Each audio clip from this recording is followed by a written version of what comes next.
गुरु नानक पद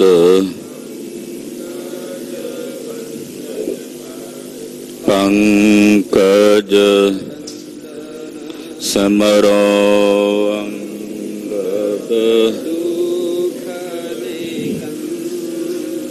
गुर अमरदास हृदय नित त्यावो हृदय। श्री गुरु राम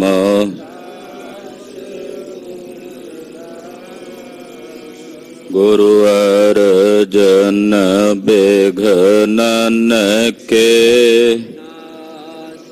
बेघनन हर गोबिंद शुभ मत श्री हर राय नमो कर जोरी नमो श्री हर कृष्ण मनाओ तेग बहादुर परम सतगुर परम श्री गुरु गोबिंद सिंह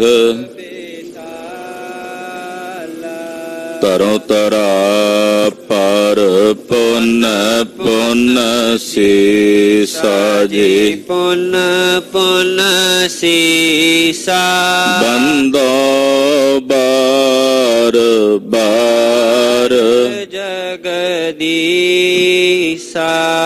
कंकार सतगुरु तेह प्रसाद सच होए। वाहे गुरु जी की फतेह बेघन बिनाशन सोए। वाहे गुरु जी की फतेह बेघन बिनाशन सोए। सतनाम श्री वाहिगुरु साहिब जी दोहरा भयो जुद्ध अतिशय प्रबल नादत तुपक कमान शूकत सर्प समान सर गुलका लग पटहान। वाहिगुरु जी का खालसा वाहिगुरु जी की फतेह। तू सुल्तान कहा हो मियाँ तेरी कवन बढ़ाई जो तू देहे सो कहा स्वामी मैं मूर्ख कहन न जाई। तेरे गुण गावा देह बुझाई जैसे सच मैं रहूं रजाई। दसां पातशाहियां दी आत्मक जागदी जोत चबर छतर तख्त दे मालक दीना बंधु भगत वछल अनाथ नाथ वालिए कोल आलम नूरे सरवरे कायनात सर्व सांझी वालता दे सांझे रहबर परम दयालु कृपालु सतगुरु श्री गुरु ग्रंथ साहिब जी महाराज जी दी पवित्र पावन हजूरी च तिलक ते जंजू दे राखे साहिब नौवें पातशाह श्री गुरु तेग बहादुर साहिब जी दे पवित्र पावन चरण छो प्राप्त इतिहासक स्थान गुरुद्वारा श्री दुख निवारण साहिब जी दे पवित्र पावन सचखंड दरबार अंदर एकत्र हुई हाजरियां भर रही गुरु की साजी और नवाजी हुई गुरु खालसा साध संगत जीओ तंता दे पात्र हो वड्डियां भागां वाले हो नेता प्रति गुरु चरना विच नतमस्तक हो के गुरु कीआं खुशियां माणदे हो। अज शहीदां दी मिसल दे पहले मुखी पहले जथेदार और दमदमी टकसाल दे पहले मुखी शहीद बाबा दीप सिंह साहिब अज बाबा दीप सिंह जी का पवित्र पावन जन्म दिहाड़ा है। ਅੱਜ ਦੇ ਦਿਨ ਇਸ ਮਹਾਨ ਸਿਰਲਥ ਯੋਧੇ ਨੇ ਪਉਵਿੰਡ ਨਗਰ ਦੇ ਵਿੱਚ ਭਾਈ ਭਗਤੂ ਜੀ ਦੇ ਗ੍ਰਹਿ ਵਿਖੇ ਮਾਤਾ ਜਿਉਣੀ ਜੀ ਦੇ ਉਦਰ ਤੋਂ ਜਨਮ ਧਾਰਨ ਕੀਤਾ। ਹੋਣਹਾਰ ਬਿਰਵਾ ਕੇ ਚਿਕਨੇ ਚਿਕਨੇ ਪਾਤ, ਬਚਪਨ ਤੋਂ ਹੀ ਸੁਰਤ ਬਿਰਤ ਸਾਹਿਬ ਦੇ ਰੰਗਾਂ ਵਿੱਚ ਰੰਗੀ ਰਹਿਣੀ। ਪਿਤਾ ਜੀ ਪਾਸੋਂ ਗੁਰੂ ਕਲਗੀਧਰ ਜੀ ਦੀ ਸੋਭਾ ਸੁਣਨੀ ਤੇ ਕਰੀਬਨ 18 ਕੁ ਸਾਲ ਦੀ ਉਮਰ ਵਿੱਚ ਕਿਸ਼ੋਰ ਅਵਸਥਾ 'ਚ ਮਹਾਰਾਜ ਜੀ ਦੇ ਚਰਨਾਂ 'ਚ ਪਹੁੰਚ ਕੇ ਬਾਬਾ ਜੀ ਨੇ ਖੰਡੇ ਦੀ ਪੌਲ ਛਕੀ ਤੇ ਦੀਪ ਤੋਂ ਦੀਪ ਸਿੰਘ ਹੋਏ। ਆਨੰਦਪੁਰ ਸਾਹਿਬ ਸਤਿਗੁਰਾਂ ਦੇ ਕੋਲ ਰਹਿ ਕੇ ਸ਼ਹੀਦ ਭਾਈ ਮਨੀ ਸਿੰਘ ਜੀ ਦੇ ਪਾਸੋਂ ਬਾਬਾ ਜੀ ਨੇ ਗੁਰਬਾਣੀ ਦੀ ਵਿਦਿਆ ਗ੍ਰਹਿਣ ਕੀਤੀ। ਘੋੜ ਸਵਾਰੀ, ਨੇਜੇਬਾਜੀ, ਸ਼ਸਤਰ ਵਿਦਿਆ ਦਾ ਅਭਿਆਸ ਕਰਕੇ ਸ਼ਸਤਰ ਵਿਦਿਆ ਦੀ ਜਿਤਨੀ ਵੀ ਵਿਦਿਆ ਸੀ, ਸਿੱਖਿਆ ਸੀ, ਉਹ ਸ੍ਰੀ ਆਨੰਦਪੁਰ ਸਾਹਿਬ ਵਿਖੇ ਗੁਰੂ ਪਾਤਸ਼ਾਹ ਜੀ ਦੀ ਦੇਖ ਰੇਖ ਵਿੱਚ ਲਈ। ਗੁਰਦੇਵ ਦੇ ਕੋਲੋਂ ਆਗਿਆ ਪ੍ਰਾਪਤ ਕਰਕੇ ਨਗਰ 'ਚ ਚਲੇ ਗਏ। ਉੱਥੇ ਜਾ ਕੇ ਵੀ ਗੁਰਮਤਿ ਦਾ ਪ੍ਰਚਾਰ ਪ੍ਰਸਾਰ ਕਰਦੇ ਰਹੇ। ਦਮਦਮਾ ਸਾਹਿਬ ਗੁਰੂ ਕਾਂਸ਼ੀ ਵਿਖੇ ਮਹਾਰਾਜ ਜੀ ਦੇ ਜਦੋਂ ਟਿਕਾਣਾ ਕੀਤਾ, ਸਤਿਗੁਰਾਂ ਦੇ ਚਰਨਾਂ 'ਚ ਆ ਕੇ ਸ੍ਰੀ ਗੁਰੂ ਗ੍ਰੰਥ ਸਾਹਿਬ ਜੀ ਦਾ ਸਰੂਪ ਭਾਈ ਮਨੀ ਸਿੰਘ ਸਾਹਿਬ ਜੀ ਜਦੋਂ ਲਿਖ ਰਹੇ ਸਨ, ਕਲਗੀਧਰ ਜੀ ਲਿਖਵਾ ਰਹੇ ਸੀ, ਬਾਬਾ ਜੀ ਨਾਲ ਕਲਮਾ ਘੜ ਕੇ ਸ਼ਾਹੀ ਬਣਾ ਕੇ ਭੇਟ ਕਰਦੇ। ਗੁਰਦੇਵ ਜਿਸ ਵਕਤ ਦੱਖਣ ਦਿਸ਼ਾ ਨੂੰ ਚਲੇ ਗਏ, ਦਮਦਮਾ ਸਾਹਿਬ ਜੀ ਦੀ ਜਿਤਨੀ ਦੇਖ ਰੇਖ ਸੀ, ਇੱਥੋਂ ਦੀ ਸੇਵਾ ਸੰਭਾਲ ਬਾਬਾ ਦੀਪ ਸਿੰਘ ਸਾਹਿਬ ਜੀ ਨੂੰ ਪ੍ਰਾਪਤ ਹੋਈ। ਇੱਥੇ ਰਹਿ ਕੇ ਸ੍ਰੀ ਗੁਰੂ ਗ੍ਰੰਥ ਸਾਹਿਬ ਜੀ ਦੇ 4 ਸਰੂਪ ਬਾਬਾ ਜੀ ਨੇ ਆਪਣੀਆਂ ਕਲਮਾਂ ਨਾਲ ਲਿਖ ਕੇ 4 ਤਖਤਾਂ ਦੇ ਉੱਤੇ, ਪੰਥ ਦੇ 4 ਤਖਤ ਸਨ ਉਸ ਵਕਤ, ਸ੍ਰੀ ਅਕਾਲ ਤਖਤ ਸਾਹਿਬ, ਤਖਤ ਸ੍ਰੀ ਕੇਸਗੜ੍ਹ ਸਾਹਿਬ, ਤਖਤ ਸ੍ਰੀ ਹਰਮੰਦਰ ਜੀ ਪਟਨਾ ਸਾਹਿਬ, ਤਖਤ ਸ੍ਰੀ ਅਬਚਲ ਨਗਰ ਨਾਂਦੇੜ, ਸੱਚਖੰਡ ਸ੍ਰੀ ਹਜੂਰ ਸਾਹਿਬ ਵਿਖੇ 4 ਸਰੂਪ ਵੱਖੋ ਵੱਖਰੇ ਤਖਤਾਂ ਤੇ ਭੇਜਣ ਤੋਂ ਬਾਅਦ ਅਰਬੀ ਭਾਸ਼ਾ ਦੇ ਵਿੱਚ ਵੀ ਇੱਕ ਪਾਵਨ ਸਰੂਪ ਬਾਬਾ ਜੀ ਨੇ ਉਤਾਰਾ ਕੀਤਾ। ਜਿਸ ਵੇਲੇ ਪੰਥ ਦੀਆਂ ਮਿਸਲਾਂ ਬਣੀਆਂ, ਸ਼ਹੀਦਾਂ ਦੀ ਮਿਸਲ ਦੇ ਆਗੂ, ਸ਼ਹੀਦਾਂ ਦੀ ਮਿਸਲ ਦੇ ਜਥੇਦਾਰ ਸ਼ਹੀਦ ਬਾਬਾ ਦੀਪ ਸਿੰਘ ਸਾਹਿਬ ਜੀ ਨੂੰ ਮੁਕਰਰ ਕੀਤਾ ਗਿਆ। ਇਹਨਾਂ ਨੂੰ ਜਿਉਂਦਿਆਂ ਹੀ ਸ਼ਹੀਦ ਪਦਵੀ ਪ੍ਰਾਪਤ ਹੋ ਗਈ ਸੀ। ਇਸੇ ਕਰਕੇ ਜਿਸ ਮਿਸਲ ਦੇ ਜਥੇਦਾਰ ਬਣੇ, ਉਸ ਮਿਸਲ ਦਾ ਨਾਮ ਹੀ ਸ਼ਹੀਦਾਂ ਦੀ ਮਿਸਲ ਸੀ। ਪੰਥ ਦੀਆਂ 11 ਮਿਸਲਾਂ ਪ੍ਰਮੁੱਖ ਨੇ, ਵੈਸੇ ਤਾਂ 12 ਕਹੀਆਂ ਜਾਂਦੀਆਂ ਨੇ। ਇੱਕ ਮਿਸਲ ਤਾਂ ਆਪਣੇ ਰਾਜ ਵਾਸਤੇ ਲੜਦੀ ਭਿੜਦੀ ਰਹੀ, ਫੂਲਕਿਆਂ ਦੀ। ਬਾਕੀ 11 ਮਿਸਲਾਂ ਜਿਹੜੀਆਂ ਸਨ, ਉਹ ਅਬਦਾਲੀ ਨਾਲ, ਨਾਦਰ ਨਾਲ ਟਾਕਰਾ ਲੈ ਕਰਕੇ ਖਾਲਸੇ ਦੇ ਰਾਜ ਨੂੰ ਉਸਾਰਨ ਵਾਸਤੇ ਯਤਨਸ਼ੀਲ ਰਹੀਆਂ। ਉਹਨਾਂ 11 ਮਿਸਲਾਂ ਚੋਂ ਸ਼ਹੀਦਾਂ ਦੀ ਮਿਸਲ, ਉਸ ਦੇ ਜਥੇਦਾਰ ਬਾਬਾ ਦੀਪ ਸਿੰਘ ਸਾਹਿਬ ਜੀ ਸਨ। ਦਮਦਮਾ ਸਾਹਿਬ ਰਹਿਣ ਕਰਕੇ ਉੱਥੇ ਵਿਦਿਆ ਦੀ ਪਰੰਪਰਾ ਚਲਾਈ, ਵਿਦਿਆ ਪੜਾਉਂਦੇ ਰਹੇ। ਇਸ ਕਰਕੇ ਦਮਦਮੀ ਟਕਸਾਲ ਦੇ ਮੁਖੀ ਵੀ ਬਾਬਾ ਦੀਪ ਸਿੰਘ ਸਾਹਿਬ ਹਨ। ਤੋ ਸ਼ਹੀਦਾਂ ਦੀ ਮਿਸਲ ਦੇ ਜਥੇਦਾਰ ਵੀ ਬਾਬਾ ਦੀਪ ਸਿੰਘ ਸਾਹਿਬ ਹਨ। ਅੱਜ ਵੀ ਉਹ ਸ਼ਹੀਦਾਂ ਦੀ ਮਿਸਲ ਦੇ ਨਗਾਰੇ ਤੇ ਨਿਸ਼ਾਨ ਚੱਲਦੇ ਨੇ ਜੋ ਬਾਬਾ ਦੀਪ ਸਿੰਘ ਸਾਹਿਬ ਜੀ ਦੀ ਚਲਾਈ ਗਈ ਸੀ। ਸ਼ਹੀਦ ਬਾਬਾ ਦੀਪ ਸਿੰਘ ਜੀ ਮਿਸਲ, ਸ਼ਹੀਦਾਂ ਤਰਨਾ ਦਲ, ਬਾਬਾ ਬਕਾਲਾ ਸਾਹਿਬ, ਇਹ ਨਾਂ ਦੇ ਨਾਲ ਉਹ ਮਿਸਲ ਅੱਜ ਵੀ ਨਿਹੰਗ ਸਿੰਘਾਂ ਦੀ ਸੰਪਰਦਾ ਜਿਹੜੀ ਹੈ ਮਿਸਲ ਚੱਲਦੀ ਹੈ। ਔਰ ਦਮਦਮੀ ਟਕਸਾਲ ਦੇ ਵੀ ਵਿਦਿਆ ਦੇ ਕੇਂਦਰ ਚੱਲ ਰਹੇ ਨੇ।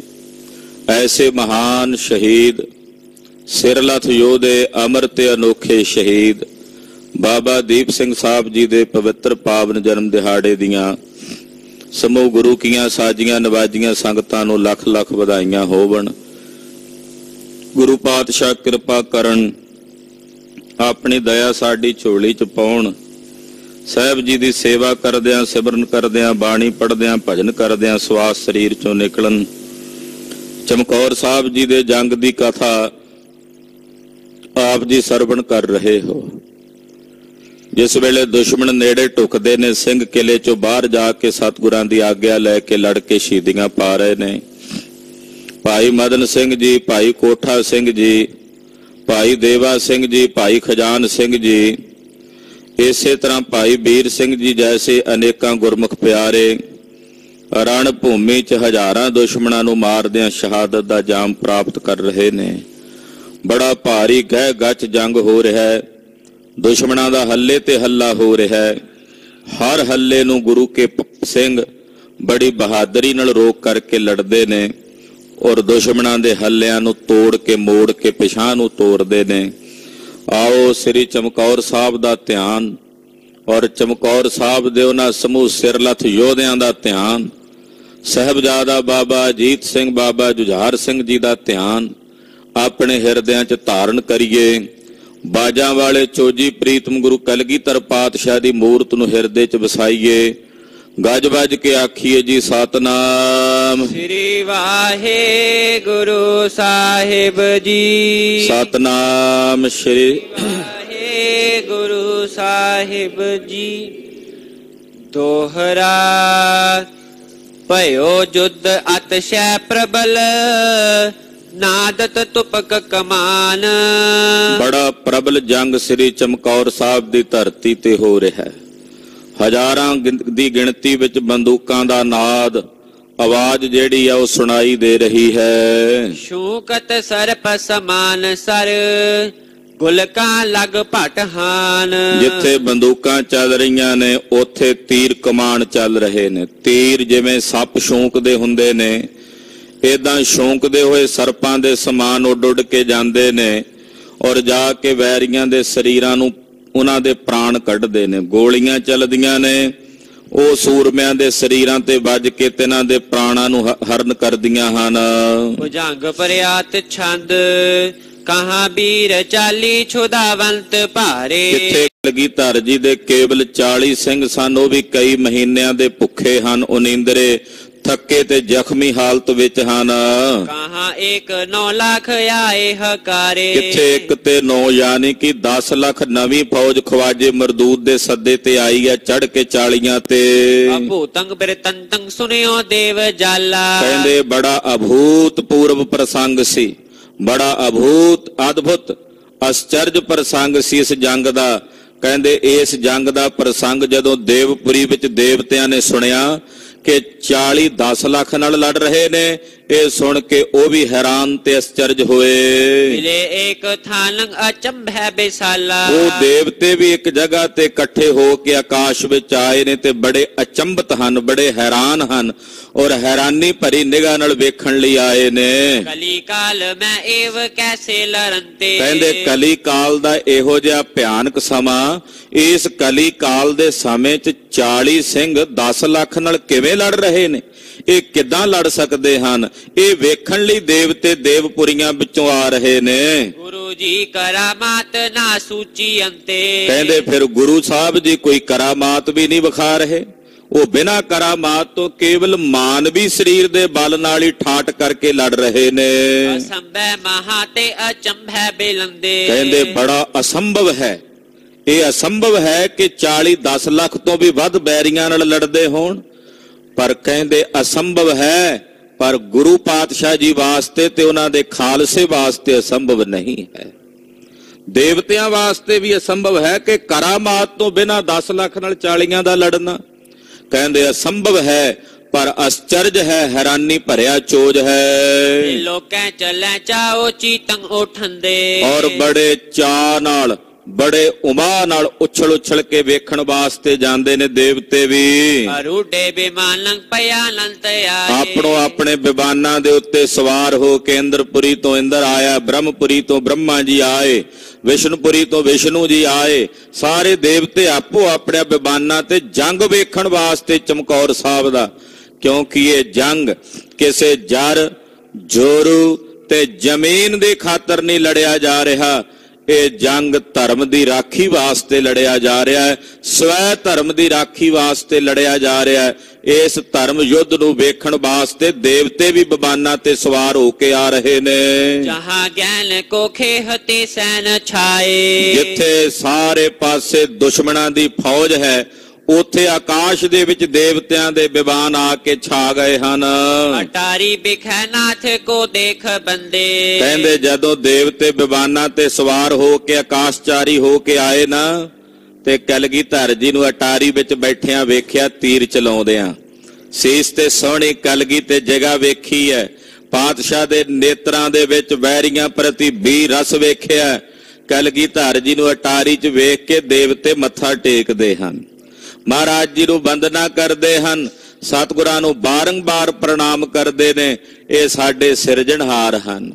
ਇਹ ਸਾਡੇ ਵੀ ਮੰਦਰਾਂ ਦੀ ਹੁਰਮਤ ਨੂੰ ਬਚਾਉਣ ਵਾਸਤੇ, ਸਾਡੀ ਪੂਜਾ ਨੂੰ ਵੀ ਬਚਾਉਣ ਵਾਸਤੇ ਐਸਾ ਗਹਿ ਗੱਚ ਜੰਗ ਕਰ ਰਹੇ ਨੇ। ਇਹ ਸਾਡੇ ਸੁਆਮੀ ਨੇ, ਜਗਤਨਾਥ ਹਨ। ਲੜਾਈ ਬਿਲੋਕੈ ਪਰਿਓ ਦੀਹ ਦੁੰਦੇ। ਔਰ ਕਹਿੰਦੇ ਬੜਾ ਭਿਆਨਕ ਧੁੰਦ ਜਿਹੜਾ ਜੰਗ ਦੇ ਮੈਦਾਨ ਵਿੱਚ ਪਿਆ ਹੋਇਆ, ਉਸ ਲੜਾਈ ਨੂੰ ਦੇਵਤੇ ਵੇਖਦੇ ਨੇ। ਤੁਫੰਗੈ ਤੜਾਕੇ ਸੜਾਕੈ ਕੜਾਕੈ। ਬੰਦੂਕਾਂ ਤੜਾਕ ਦੇ ਕੇ ਚਲਦੀਆਂ, ਸੜਕ ਦੇ ਕੇ ਗੋਲੀਆਂ ਤਿਨਾਂ ਵਿੱਚੋਂ ਨਿਕਲ ਕੇ ਜਾਂਦੀਆਂ ਨੇ। ਝੜਾ ਝਾੜ ਤੇਗੇ ਚੜਾਕੈ ਮੜਾਕੈ। ਔਰ ਕਹਿੰਦੇ ਝੜਾ ਝੜ ਤੇਗਾਂ ਚੱਲਦੀਆਂ ਨੇ। ਜਦੋਂ ਤੇਗਾਂ ਚੱਲਦੀਆਂ ਨੇ ਉਹਨਾਂ ਦੇ ਮਣਕਣ ਦੀ ਆਵਾਜ਼ ਆਉਂਦੀ। ਮੜਕਣ ਦੀ ਆਵਾਜ਼ ਜਦੋਂ ਤਲਵਾਰਾਂ ਤੇ ਤਲਵਾਰਾਂ ਵੱਜਦੀਆਂ, ਜਦੋਂ ਤਲਵਾਰਾਂ ਢਾਲਾਂ ਤੇ ਵੱਜਦੀਆਂ ਨੇ, ਉਸ ਵੇਲੇ ਉਹਨਾਂ ਦੇ ਮੜਕਣ ਦੀ ਆਵਾਜ਼ ਵੀ ਆਉਂਦੀ ਹੈ। ਹਲਾ ਹਾਲ ਹੂਲੰ ਹਲਾ ਹੀਲ ਲੋਹੇ। ਚਾਰੇ ਪਾਸੇ ਹਲਾ ਹੂਲ ਦੇ ਆਵਾਜ਼ ਨਾਰੇ ਸੁਣਾਈ ਦਿੰਦੇ ਨੇ, ਹੱਲਾ ਸ਼ੇਰੀ ਦਿੰਦੇ ਆ, ਮਾਰ ਦਿਓ, ਹੱਲਾ ਕਰੋ, ਏਦਾਂ ਕਹਿੰਦੇ ਆਵਾਜ਼ ਸੁਣਾਈ ਦਿੰਦੀ ਹੈ। ਲੋਹੇ ਦੀ ਆਵਾਜ਼ ਸੁਣਾਈ ਦਿੰਦੀ ਹੈ। ਲੋਹੇ ਤੇ ਲੋਹਾ ਵੱਜਦਾ ਤੇ ਤਿਨਾਂ ਦੀ ਆਵਾਜ਼ ਸੁਣਾਈ ਦਿੰਦੀ ਹੈ। ਲਗੇ ਸ਼ਰੋਣ ਲਾਲੰ ਫੁਲੇ ਢਾਕ ਸੋਹੇ। ਔਰ ਸੂਰਮਿਆਂ ਦੇ ਸਰੀਰ ਸ਼ਰੋਣ ਦੇ ਰੰਗ ਨਾਲ, ਲਾਲ ਖੂਨ ਦੇ ਨਾਲ ਰੰਗੇ ਹੋਏ, ਏਦਾਂ ਜਾਪਦੇ ਨੇ ਜਿਵੇਂ ਢੱਕ ਤੇ ਛੇਛਰੇ ਦੇ ਫੁੱਲ ਖਿੜੇ ਹੋਣ। ਘਨੇ ਗੰਧਰਵੰ ਸਿੱਧ ਆਏ ਆਕਾਸ਼ਾ। ਅਨੇਕਾਂ ਗੰਧਰਵ, ਅਨੇਕਾਂ ਸਿੱਧ ਆਕਾਸ਼ ਦੇ ਵਿੱਚ ਆਏ ਵੇਖ ਰਹੇ ਨੇ ਜੰਗ। ਤੇਰੇ ਦੇਵਤਾ ਭੂਰ ਹੋਇਓ ਪ੍ਰਕਾਸ਼ਾ। ਔਰ ਕਹਿੰਦੇ ਜਦੋਂ ਦੇਵਤੇ ਆਕਾਸ਼ ਵਿੱਚ ਆਏ ਤੇ ਅੰਧਕਾਰ ਵਿੱਚ ਕਹਿੰਦੇ ਦੇਵਤਿਆਂ ਦੇ ਦਿਵਿਆ ਸਰੂਪ ਕਰਕੇ ਇੱਕਦਮ ਪ੍ਰਕਾਸ਼ ਹੋ ਗਿਆ। ਪਰ ਉਹ ਪ੍ਰਕਾਸ਼ ਦਿਸਦਾ ਸੂਖਮ ਨੇਤਰਾਂ ਵਾਲਿਆਂ ਨੂੰ ਹੈ। ਉਡੈ ਗ੍ਰਿਧ ਬ੍ਰਿਧੰ ਵਧਿਓ ਜੁੱਧ ਉਦੰ। ਹਜ਼ਾਰਾਂ ਦੀ ਗਿਣਤੀ 'ਚ ਗਿੱਧਾਂ ਉੱਠਦੀਆਂ ਨੇ, ਅਨੇਕਾਂ ਇੱਲਾਂ ਉੱਡਦੀਆਂ ਨੇ, ਔਰ ਜੰਗ ਦੇ ਮੈਦਾਨ ਦੇ ਵਿੱਚ ਯੁੱਧ ਬੜਾ ਭਿਆਨਕ ਹੋ ਕੇ ਉਦਤ ਹੋ ਰਿਹਾ ਹੈ। ਭਿੜੇ ਭੇੜ ਜੋਦਾਰੀ ਦੇ ਮੱਧ ਸੁਦੰ। ਯੋਧੇ ਆਪਸ ਵਿੱਚ ਭਿੜਦੇ ਨੇ, ਹਿਰਦੇ ਦੇ ਵਿੱਚ ਸੁੱਧ ਵੀ ਰੱਖਦੇ ਨੇ। ਇਹ ਨਹੀਂ ਵੀ ਬੇਸੁੱਧ ਹੋ ਕੇ ਲੜੀ ਜਾਂਦੇ ਨੇ, ਹਿਰਦੇ 'ਚ ਸੁੱਧ ਰੱਖ ਕੇ ਬੜੀ ਚੁਕੰਨੇ ਹੋ ਕਰਕੇ ਲੜਦੇ ਹਨ। ਵਟੇ ਕਾਂਕ ਕੰਕੰ ਕਈ ਕੂਕ ਕੂਕੈ। ਤਾਂ ਕਹਿੰਦੇ ਉੱਚੀ ਉੱਚੀ ਆਵਾਜ਼ ਦੇ ਵਿੱਚ ਬੋਲਦੇ ਨੇ, ਚੀਲਾਂ ਬੋਲਦੀਆਂ ਨੇ ਚਿੱਟੇ ਰੰਗ ਦੀਆਂ, ਔਰ ਉਹ ਕੂਕਦੀਆਂ ਹਨ। ਪਖੈ ਮਾਸ ਸੂਰਾਨ ਕੇ ਤੀਰ ਢੁਕੈ। ਔਰ ਸੂਰਮਿਆਂ ਦੇ ਕੋਲ ਜਾ ਕਰਕੇ ਉਹਨਾਂ ਦਾ ਮਾਸ ਭਖਦੀਆਂ ਨੇ, ਉਹਨਾਂ ਦਾ ਮਾਸ ਤਰੋੜ ਤਰੋੜ ਕੇ ਖਾਂਦੀਆਂ ਹਨ। ਪਹਿਓ ਸ਼ਰੋਣ ਚਾਲਾ ਧਰਾ ਲਾਲ ਹੋਈ। ਸੂਰਮਿਆਂ ਦੇ ਸਰੀਰਾਂ ਚੋਂ ਖੂਨ ਦੀਆਂ ਤਤੀਰੀਆਂ ਵਹਿ ਕੇ ਜਾ ਰਹੀਆਂ ਨੇ, ਜਿਸ ਖੂਨ ਦੇ ਨਾਲ ਧਰਤੀ ਲਾਲ ਰੰਗ ਦੀ ਹੋ ਰਹੀ ਹੈ। ਕਸੁੰਬੀ ਮਨੋ ਚੂਨਰੀ ਲੀਨ ਜੋਈ। ਏਦਾਂ ਜਾਪਦਾ ਮਾਨੋ ਧਰਤੀ ਨੇ ਕਸੁੰਬੀ ਰੰਗ ਦੀ ਚੁੰਨੀ ਲੈ ਲਈ ਹੋਵੇ ਉੱਤੇ। ਚੰਡੀ ਦੀ ਵਾਰ 'ਚ ਮਹਾਰਾਜ ਗੁਰੂ ਕਲਗੀਧਰ ਪਾਤਸ਼ਾਹ ਲਿਖਦੇ ਹਨ, ਕਹਿੰਦੇ ਏਦਾਂ ਜਾਪਦਾ ਜਿਵੇਂ ਧਰਤੀ ਨੇ ਸੂਹੇ ਰੰਗ ਦੀ ਕਸੁੰਬੀ ਚੁੰਨੀ ਆਪਣੇ ਤੇ ਓੜ ਲਈ ਹੋਵੇ। ਸੂਰਮਿਆਂ ਦੇ ਖੂਨ ਦੀਆਂ ਤਤੀਰੀਆਂ ਵਹਿ ਕੇ ਸਾਰੀ ਧਰਤੀ ਲਾਲ ਵਰਣ ਦੀ ਹੋ ਰਹੀ ਹੈ। ਦਇਆ ਸਿੰਘ ਆਦੰ ਗੁਰੂ ਪਾਸ ਜੈ ਕੈ। ਪਿਆਰੇ ਭਾਈ ਦਇਆ ਸਿੰਘ ਜੀ, ਮਹਾਰਾਜ ਜੀ ਦੇ ਪੰਜਾਂ ਪਿਆਰਿਆਂ ਦੇ ਜਥੇਦਾਰ ਸਨ ਪਿਆਰੇ ਭਾਈ ਦਇਆ ਸਿੰਘ ਜੀ। ਕਲਗੀਧਰ ਜੀ ਦੇ ਕੋਲ ਅਟਾਰੀ ਦੇ ਵਿੱਚ ਗਏ। ਕਰੰਗ ਜੋਰ ਦੋਨੋਂ ਬਿਨੈ ਭਾਖ ਕਹਿ ਕੇ। ਦੋਵੇਂ ਹੱਥ ਜੋੜ ਕੇ ਕਲਗੀਧਰ ਪਾਤਸ਼ਾਹ ਜੀ ਨੂੰ ਭਾਈ ਦਇਆ ਸਿੰਘ ਜੀ ਕਹਿਣ ਲੱਗੇ, ਮਹਾਰਾਜ ਛੋਰੋ ਲੜਾਈ ਅਖਾੜਾ। ਕਹਿਣ ਲੱਗੇ ਕਲਗੀਧਰ ਪਾਤਸ਼ਾਹ ਜੀ, ਆਪ ਜੀ ਇਸ ਲੜਾਈ ਦੇ ਅਖਾੜੇ ਨੂੰ ਛੱਡ ਜਾਓ, ਇਸ ਗੜੀ ਨੂੰ ਛੱਡ ਕੇ ਚਲੇ ਜਾਓ। ਬਿਆਨੋ ਕਹੂੰ ਕੋ ਕਰੀ ਜੈ ਕਿਨਾਰਾ। ਮਹਾਰਾਜ ਇਸ ਜੰਗ ਤੋਂ ਕਿਤੇ ਕਿਨਾਰਾ ਕਰਕੇ ਆਪ ਜੀ ਚਲੇ ਜਾਓ, ਕਿਤੇ ਕਿਨਾਰਾ ਕਰਕੇ ਦੂਰ ਹੋ ਜਾਓ। ਸਭੈ ਸਿੰਘ ਜੂਝੇ ਹਤੇ ਛਤਰ ਭਾਰੇ। ਮਹਾਰਾਜ ਸਾਰੇ ਸਿੰਘ ਜੂਝ ਰਹੇ ਨੇ, ਜਿਹੜੇ ਰਹਿ ਗਏ ਨੇ ਉਹ ਵੀ ਜੂਝਣਗੇ ਸ਼ਤਰੂਆਂ ਨੂੰ, ਦੁਸ਼ਮਣਾਂ ਨੂੰ ਮਾਰ ਕੇ। ਮਰੇ ਜੁੱਧ ਬੀਰੰ ਹਿਰਦੈ ਹੀਰ ਧਾਰੇ। ਮਹਾਰਾਜ ਯੋਧੇ ਹਿਰਦੇ ਦੇ ਵਿੱਚ ਭਾਰੀ ਵੀਰ ਰਸ ਧਾਰਨ ਕਰਕੇ ਲੜ ਰਹੇ ਨੇ, ਜੂਝ ਰਹੇ ਨੇ। ਬਚੈ ਆਪ ਕੋ ਦੇਹ ਚਾਹੇ ਜੋ ਜਾਰੇ। ਪਰ ਸਾਰੇ ਸਿੰਘਾਂ ਦੀ ਮਨਸਾ ਇਹ ਹੈ ਕਿ ਤੁਹਾਡਾ ਸਰੀਰ ਚੜ੍ਹਦੀ ਕਲਾ 'ਚ ਰਹੇ, ਆਪ ਜੀ ਦੇ ਸਰੀਰ ਦਾ ਨਾ ਕੋਈ ਕਿਸੇ ਪ੍ਰਕਾਰ ਵਾਲ ਵਿੰਗਾ ਹੋਵੇ। ਏਦਾਂ ਸਾਰੇ ਸਿੰਘਾਂ ਦੇ ਮਨ ਦੀ ਇਹ ਮਨਸਾ ਹੈ। ਜੋ ਜੰਗ ਕੋ ਢੰਗ ਹੂਜੈ ਕਿਨਾਰੇ। ਇਹ ਕਿਰਪਾਲੂ ਸਤਿਗੁਰੂ ਜੀ, ਆਪ ਜੀ ਇਸ ਜੰਗ ਦੀ ਭੂਮੀ ਨੂੰ ਛੱਡ ਕੇ ਕਿਨਾਰੇ ਕਿਤੇ ਪਾਸੇ ਚਲੇ ਜਾਓ, ਦੂਰ ਚਲੇ ਜਾਓ। ਕਨੀ ਬੇਨਤੀ ਸ਼੍ਰੂਵ ਸਿੰਘਾਂ ਨੇ ਕੇਰੀ। ਜਦੋਂ ਸਿੰਘਾਂ ਨੇ ਕਲਗੀਧਰ ਪਾਤਸ਼ਾਹ ਜੀ ਨੂੰ ਇਸ ਤਰ੍ਹਾਂ ਬੇਨਤੀ ਕੀਤੀ, ਹਸੇ ਦੀਨ ਦਇਆਲੰ ਭਨਿਓ ਤਾਹੇ ਬੇਰੀ। ਗਰੀਬ ਨਵਾਜ ਜੀ ਹੱਸ ਪਏ, ਮੁਸਕਰਾ ਪਏ। ਜਿਸ ਆਲਮ ਵਿੱਚ ਕਿਸੇ ਸਧਾਰਨ ਵਿਅਕਤੀ ਨੂੰ ਪਾਗਲ ਤੇ ਬੌਰਾ ਹੋ ਜਾਣਾ ਚਾਹੀਦਾ, ਉਸ ਆਲਮ ਦੇ ਵਿੱਚ ਵੀ ਕਲਗੀਧਰ ਪਾਤਸ਼ਾਹ ਮੁਸਕਰਾ ਰਹੇ ਨੇ। ਘਰ ਨਹੀਂ ਹੈ, ਪਰਿਵਾਰ ਦਾ ਨਹੀਂ ਪਤਾ, ਫੌਜਾਂ ਸਾਰੀਆਂ ਜੰਗ ਦੇ ਮੈਦਾਨ 'ਚ ਸ਼ਹੀਦੀਆਂ ਪਾ ਗਈਆਂ ਨੇ, ਪੁੱਤਰ ਵੀ ਲੜ ਕੇ ਸ਼ਹੀਦੀਆਂ ਪਾ ਰਹੇ ਨੇ, ਪਰ ਹਿਰਦਾ ਹਾਲੇ ਵੀ ਖੇੜੇ ਵਿੱਚ ਤੇ ਵਿਗਾਸ ਵਿੱਚ ਹੈ। ਕਲਗੀਧਰ ਜੀ ਮੁਸਕਰਾਏ ਨੇ ਸਿੰਘਾਂ ਦੀ ਬੇਨਤੀ ਸੁਣ ਕੇ। ਲਿਖੋ ਖੱਗ ਕੇਤੰ ਬਿਲਾਸੰ ਤਮਾਸ਼ਾ। ਮਹਾਰਾਜ ਜੀ ਕਹਿੰਦੇ ਖੜਗ ਕੇਤ ਦਾ ਤਮਾਸ਼ਾ ਵੇਖੋ ਖਾਲਸਾ ਜੀ। ਖੜਗ ਕੇਤ ਅਕਾਲ ਪੁਰਖ ਨੂੰ ਕਿਹਾ। ਮਹਾਰਾਜ ਜੀ ਕਹਿੰਦੇ ਉਸ ਖੜਗ ਕੇਤ ਅਕਾਲ ਪੁਰਖ ਪਰਮੇਸ਼ਰ ਦਾ ਤਮਾਸ਼ਾ ਵੇਖੋ। ਕਰੋ ਬੇਗ ਤੇ ਬੇਈਮਾਨ ਬਿਨਾਸ਼ਾ। ਇਹਨਾਂ ਬੇਈਮਾਨਾਂ ਦਾ ਵੇਗ ਨਾਲ ਵਿਨਾਸ਼ ਕਰੋ, ਤੇਜ਼ੀ ਨਾਲ ਵਿਨਾਸ਼ ਕਰੋ। ਸਵਈਆ ਸ਼੍ਰੀ ਮੁਖ ਤੇ ਸੁਨ ਕੈ ਨਿਕਸੇ। ਕਲਗੀਧਰ ਪਾਤਸ਼ਾਹ ਜੀ ਮਹਾਰਾਜ ਜੀ ਨੇ ਜਿਸ ਵੇਲੇ ਬਚਨ ਕਹੇ, ਤਜ ਪੌਰ ਕਠੋਰੈ ਦੌਰ ਅਗਾਰੀ। ਮਹਾਰਾਜ ਜੀ ਦੇ ਬਚਨ ਸੁਣ ਕੇ ਕੁਝ ਸਿੰਘ ਉਸੇ ਵੇਲੇ ਕਮਰ ਕੱਸਾ ਕਰਕੇ ਤਿਆਰ ਬਰ ਤਿਆਰ ਹੋ ਕਰਕੇ ਗੜੀ ਦੇ ਦਰਵਾਜ਼ੇ ਦੇ ਕੋਲ ਗਏ, ਕਿਉਂਕਿ ਦੁਸ਼ਮਣ ਕਿਲੇ ਦੇ ਦਰਵਾਜ਼ੇ ਦੇ ਕੋਲ ਆ ਰਿਹਾ ਹੈ। ਮੋਹਰ ਸਿੰਘ ਸੁਕੀਰਤ ਸਿੰਘ। ਕਿਹੜੇ ਸਿੰਘ ਗਏ ਨੇ ਬਾਹਰ ਹੁਣ ਲੜਨ ਲਈ? ਇੱਕ ਦਾ ਨਾਮ ਭਾਈ ਮੋਹਰ ਸਿੰਘ ਹੈ, ਦੂਜੇ ਦਾ ਨਾਮ ਭਾਈ ਕੀਰਤ ਸਿੰਘ ਹੈ। ਆਨੰਦ ਮ੍ਰਿਗਿੰਦ ਚਲਿਓ ਬਲ ਭਾਰੀ। ਭਾਈ ਆਨੰਦ ਸਿੰਘ ਜੀ ਬੜੇ ਬਲ ਨਾਲ ਭਰੇ ਹੋਏ ਕਲਗੀਧਰ ਜੀ ਕੋਲੋਂ ਆਗਿਆ ਲੈ ਕੇ ਚੱਲੇ ਹਨ। ਲਾਲ ਜੋ ਸਿੰਘ ਸੋ ਕੇਸਰੀ ਸਿੰਘ। ਭਾਈ ਲਾਲ ਸਿੰਘ ਜੀ। ਇਹ ਲਾਲ ਸਿੰਘ ਪਤਾ ਕੌਣ ਹੈ? ਇਹ ਲਾਲ ਸਿੰਘ ਹੈ ਪੰਜੋਖਰਾ ਸਾਹਿਬ ਦੀ ਧਰਤੀ ਦਾ ਰਹਿਣ ਵਾਲਾ, ਉਹੀ ਪੰਡਿਤ ਲਾਲ ਚੰਦ, ਜਿਹਨੂੰ ਕਿਸੇ ਦਿਨ ਗੁਰੂ ਹਰਕ੍ਰਿਸ਼ਨ ਸਾਹਿਬ ਨੇ ਦਇਆ ਕਰਕੇ ਆਪਣਾ ਸੇਵਕ ਬਣਾਇਆ ਸੀ, ਛੱਜੂ ਝੀਵਰ ਕੋਲੋਂ ਗੀਤਾ ਦੇ ਅਰਥ ਕਰਾ ਕੇ। ਕਹਿੰਦੇ ਭਾਈ ਲਾਲ ਸਿੰਘ, ਇਸੇ ਤਰ੍ਹਾਂ ਭਾਈ ਕੇਸਰਾ ਸਿੰਘ ਜੀ, ਇਹ ਸਿੰਘ ਕਹਿੰਦੇ ਮਹਾਰਾਜ ਜੀ ਕੋਲੋਂ ਆਗਿਆ ਲੈ ਕੇ ਚੱਲੇ ਹਨ। ਅਮੋਲਕ ਸਿੰਘ ਲਹੇ ਫਲ ਚਾਰੀ। ਭਾਈ ਅਮੋਲਕ ਸਿੰਘ ਜੀ ਮਹਾਰਾਜ ਜੀ ਦੇ ਕੋਲੋਂ ਚਾਰੀ ਫਲ ਪ੍ਰਾਪਤ ਕਰਕੇ ਇਹ ਸਿੰਘ ਜਿਹੜੇ ਨੇ, ਭਾਈ ਮੋਹਰ ਸਿੰਘ ਜੀ, ਭਾਈ ਕੀਰਤ ਸਿੰਘ ਜੀ, ਭਾਈ ਆਨੰਦ ਸਿੰਘ ਜੀ, ਭਾਈ ਲਾਲ ਸਿੰਘ ਜੀ, ਭਾਈ ਕੇਸਰਾ ਸਿੰਘ ਜੀ ਔਰ ਭਾਈ ਅਮੋਲਕ ਸਿੰਘ ਜੀ, ਇਹ 6 ਸਿੰਘ ਮਹਾਰਾਜ ਜੀ ਦੇ ਕੋਲੋਂ ਆਗਿਆ ਲੈ ਕੇ ਤੇ ਚਾਰੇ ਫਲਾਂ ਦੀ ਦਾਤ ਲੈ ਕੇ ਧਰਮ ਅਰਥ ਕਾਮ ਮੋਕਸ਼ ਚਾਰੇ ਫਲ ਲੈ ਕਰਕੇ ਮਹਾਰਾਜ ਜੀ ਦੇ ਕੋਲੋਂ ਚਮਕੌਰ ਦੀ ਗੜੀ ਦੇ ਦਰਵਾਜ਼ੇ ਚੋਂ ਬਾਹਰ ਨਿਕਲੇ ਨੇ, ਭਵਕੇ ਨੇ। ਨਾਇਆ ਸਯੋਸਰ ਹੱਥ ਪਰ ਪੁਨ। ਕਹਿੰਦੇ ਇਹੋ ਜਿਹਾ ਸਮਾਂ ਖਾਲਸਾ ਜੀ ਦੁਬਾਰਾ ਹੱਥ ਨਹੀਂ ਆਉਣਾ। ਜੇ ਹੋਏ ਸੰਮਤ 62,000। ਕਹਿੰਦੇ ਜੇ ਹਜ਼ਾਰਾਂ ਸਾਲ ਵੀ ਉਮਰ ਹੋ ਜਾਏ ਸਾਡੀ, ਹੇਲ ਕੋ ਮੇਲਤ ਨੇਰ ਕਰਿਓ। ਕਹਿੰਦੇ ਇਹੋ ਜਿਹਾ ਸਮਾਂ ਨਹੀਂ ਮਿਲਣਾ ਜਿਹੜਾ ਅੱਜ ਪ੍ਰਾਪਤ ਹੋ ਰਿਹਾ ਹੈ। ਅੱਜ ਇਸ ਹੱਲੇ ਦੇ ਵਿੱਚ ਜਿਵੇਂ ਸਾਨੂੰ ਲੜ ਕੇ ਸ਼ਹੀਦੀਆਂ ਪ੍ਰਾਪਤ ਕਰਨ ਦਾ ਮਾਣ ਪ੍ਰਾਪਤ ਹੋਣਾ ਕਲਗੀਧਰ ਜੀ ਦੇ ਵੇਖਦਿਆਂ, ਕਹਿੰਦੇ ਖਾਲਸਾ ਜੀ ਹਜ਼ਾਰਾਂ ਸਾਲ ਦੀ ਜ਼ਿੰਦਗੀ ਵੀ ਭੋਗ ਲਈਏ ਤੇ ਇਹੋ ਜਿਹਾ ਸਮਾਂ ਨਹੀਂ ਮਿਲਣਾ। ਰਿਪ ਪੌਰ ਕੇ ਠੋਰ ਕੋ ਜਿਗਨ ਆਏ। ਜਿੱਧਰੋਂ ਦੁਸ਼ਮਣ ਦਰਵਾਜ਼ੇ ਦੇ ਨੇੜੇ ਟੋਕ ਰਹੇ ਸੀ ਨਾ ਗੜੀ ਦੇ, ਉਸ ਪਾਸੇ ਸਿੰਘ ਗਏ ਹਨ ਹੱਲਾ ਰੋਕਣ ਲਈ। ਕਾਢ ਕਿਰਪਾਨ ਪਰੇ ਤਬ ਸਿੰਘ। 6 ਦੇ 6 ਸਿੰਘਾਂ ਨੇ ਆਪਣੀਆਂ ਤਲਵਾਰਾਂ ਧੂਲੀਆਂ ਮਿਆਨਾਂ ਚੋਂ ਢਾਲਾਂ ਲੈ ਕੇ ਦੁਸ਼ਮਣ ਦੇ ਉੱਤੇ ਆਣ ਪਏ ਹਨ। ਤਛਾ ਮੁੱਛ ਕੈ ਪੁਨ ਦੂਰ ਹਟਾਏ। ਤਛਾ ਮੁੱਛ ਕਰਕੇ ਟੁਕੜੇ ਟੁਕੜੇ ਕਰਕੇ ਵੱਡ ਵੱਡ ਕੇ ਇਹਨਾਂ ਦੇ ਡੱਕਰੇ ਕਰ ਕਰਕੇ ਦੂਰ ਹਟਾਏ। ਜਿਹੜੇ ਚੜ ਕੇ ਆ ਗਏ ਸੀ ਨੇੜੇ, ਇਹਨਾਂ ਨੂੰ ਵੱਡ ਕੇ ਦੂਰ ਕੀਤਾ ਹੈ। ਫਾਂਦਤ ਜਾਤ ਪਹੁੰਚ ਕੇ ਬਾਹਰ। ਔਰ ਕਹਿੰਦੇ ਫਾਂਦਤ ਜਾਂਦੇ ਨੇ ਛਾਲਾ ਮਾਰਦੇ ਹੋਏ ਕੁੱਦ ਕੇ ਬਾਹਰ ਨੂੰ। ਵੀਰ ਸ਼ਰੀਰ ਕੋ ਦੇਤ ਗਿਰਾਏ। ਔਰ ਵੱਡੇ ਵੱਡੇ ਯੋਧਿਆਂ ਦੇ ਸਰੀਰਾਂ ਨੂੰ ਚੀਰ ਕੇ ਜ਼ਮੀਨ ਤੇ ਸੁੱਟ ਦਿੰਦੇ ਹਨ। ਹੋਤ ਖਰੋ ਅਰ ਜੋ ਅਰ ਕੈ, ਜਿਹੜਾ ਵੀ ਸਾਹਮਣੇ ਆ ਕੇ ਅੜ ਕੇ ਖਲੋਂਦਾ ਨਹਿ ਜੀਵਤ ਮਾਤ ਮਨੋ ਨਹਿ ਜਾਏ। ਕਹਿੰਦੇ ਉਹ ਜਿਉਂਦਾ ਨਹੀਂ ਰਹਿੰਦਾ, ਮਾਨੋ ਕਿਸੇ ਮਾਂ ਨੇ ਜਣਿਆ ਹੀ ਨਾ ਹੋਵੇ, ਏਦਾਂ ਖਤਮ ਕਰ ਦਿੰਦੇ ਆ ਸਿੰਘ। ਕਹਿੰਦੇ ਮਾਨੋ ਕਿਸੇ ਮਾਂ ਨੇ ਜਣੇ ਹੀ ਨਾ ਹੁਣ, ਏਦਾਂ ਮਾਰਦੇ ਹਨ।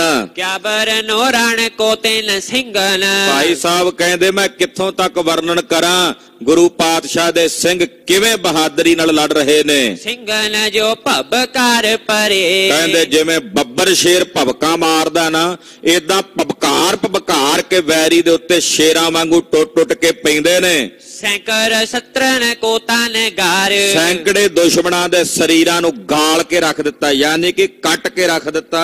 ਬਿਲੇ ਚਾਹੂ ਔਰਤ ਬੀਚ ਘਿਰੇ, ਔਰ ਚਾਰੇ ਪਾਸਿਓਂ ਘਿਰ ਗਏ ਨੇ ਛੇਵੇ ਦੇ ਛੇਵੇ ਸਿੰਘ ਦੁਸ਼ਮਣਾਂ ਦੇ ਘੇਰੇ 'ਚ। ਏਕਨ ਕੋ ਝੱਜ ਕੈ ਉਜ ਕੈ, ਇੱਕ ਨੂੰ ਝਿੜਕ ਕੇ ਦੂਰ ਕਰ ਦਿੰਦੇ ਆ, ਕਹਿੰਦੇ ਠਹਿਰ, ਉਹ ਪਿੱਛੇ ਹਟ ਜਾਂਦਾ ਹੈ। ਇੱਕ ਨੂੰ ਝਿੜਕਦੇ ਨੇ, ਦੂਜੇ ਨੂੰ ਨਾਲ ਦੇ ਨੂੰ ਕੱਟ ਦਿੰਦੇ ਹਨ। ਹਰ ਏਕਨ ਕੇ ਹੱਥ ਪ੍ਰਾਨ ਹਰੇ, ਔਰ ਇੱਕ ਨੂੰ ਮਾਰ ਕੇ ਉਹਦੇ ਪ੍ਰਾਣ ਹੀ ਖਿੱਚ ਲੈਂਦੇ ਹਨ। ਸ਼੍ਰੀ ਗੁਰ ਕੋ ਨਿਜ ਔਜ ਲਖਾਏ, ਔਰ ਕਲਗੀਧਰ ਜੀ ਨੂੰ ਆਪਣਾ ਬਲ ਵਿਖਾਉਂਦੇ ਹਨ ਲੜ ਕੇ, ਜਿਹੜਾ ਸਤਿਗੁਰਾਂ ਦਾ ਦਿੱਤਾ ਹੋਇਆ। ਲਗੇ ਬਹੁ ਕਾਇਸ ਸ਼੍ਰਵਣ ਚਰੇ, ਔਰ ਸਰੀਰ ਦੇ ਉੱਤੇ ਘਾਵ ਲੱਗਦੇ ਨੇ, ਜ਼ਖਮ ਲੱਗਦੇ ਨੇ, ਔਰ ਸਰੀਰ ਚੋਂ ਲਹੂ ਨੁਚੜਦਾ ਗੁਰੂ ਕੇ ਸਿੰਘਾਂ ਦੇ। ਸੇਲਨ ਸਾਗਨ ਤੋਮਰ ਤੀਰਨ, ਤੇ ਸੇਲਿਆਂ ਨਾਲ, ਬਰਛੀਆਂ ਨਾਲ, ਤੀਰਾਂ ਦੇ ਨਾਲ। ਵੇਦ ਲਿਏ ਇੱਕ ਬਾਰ ਗਿਰੇ, ਕਹਿੰਦੇ ਇਸ ਪ੍ਰਕਾਰ ਨਾਲ ਬਹੁਤ ਸਾਰੇ ਸਿੰਘ ਵਿੰਨੇ ਗਏ, ਇਸ ਪ੍ਰਕਾਰ ਨਾਲ ਸ਼ਹੀਦੀਆਂ ਪਾਉਣ ਲੱਗੇ।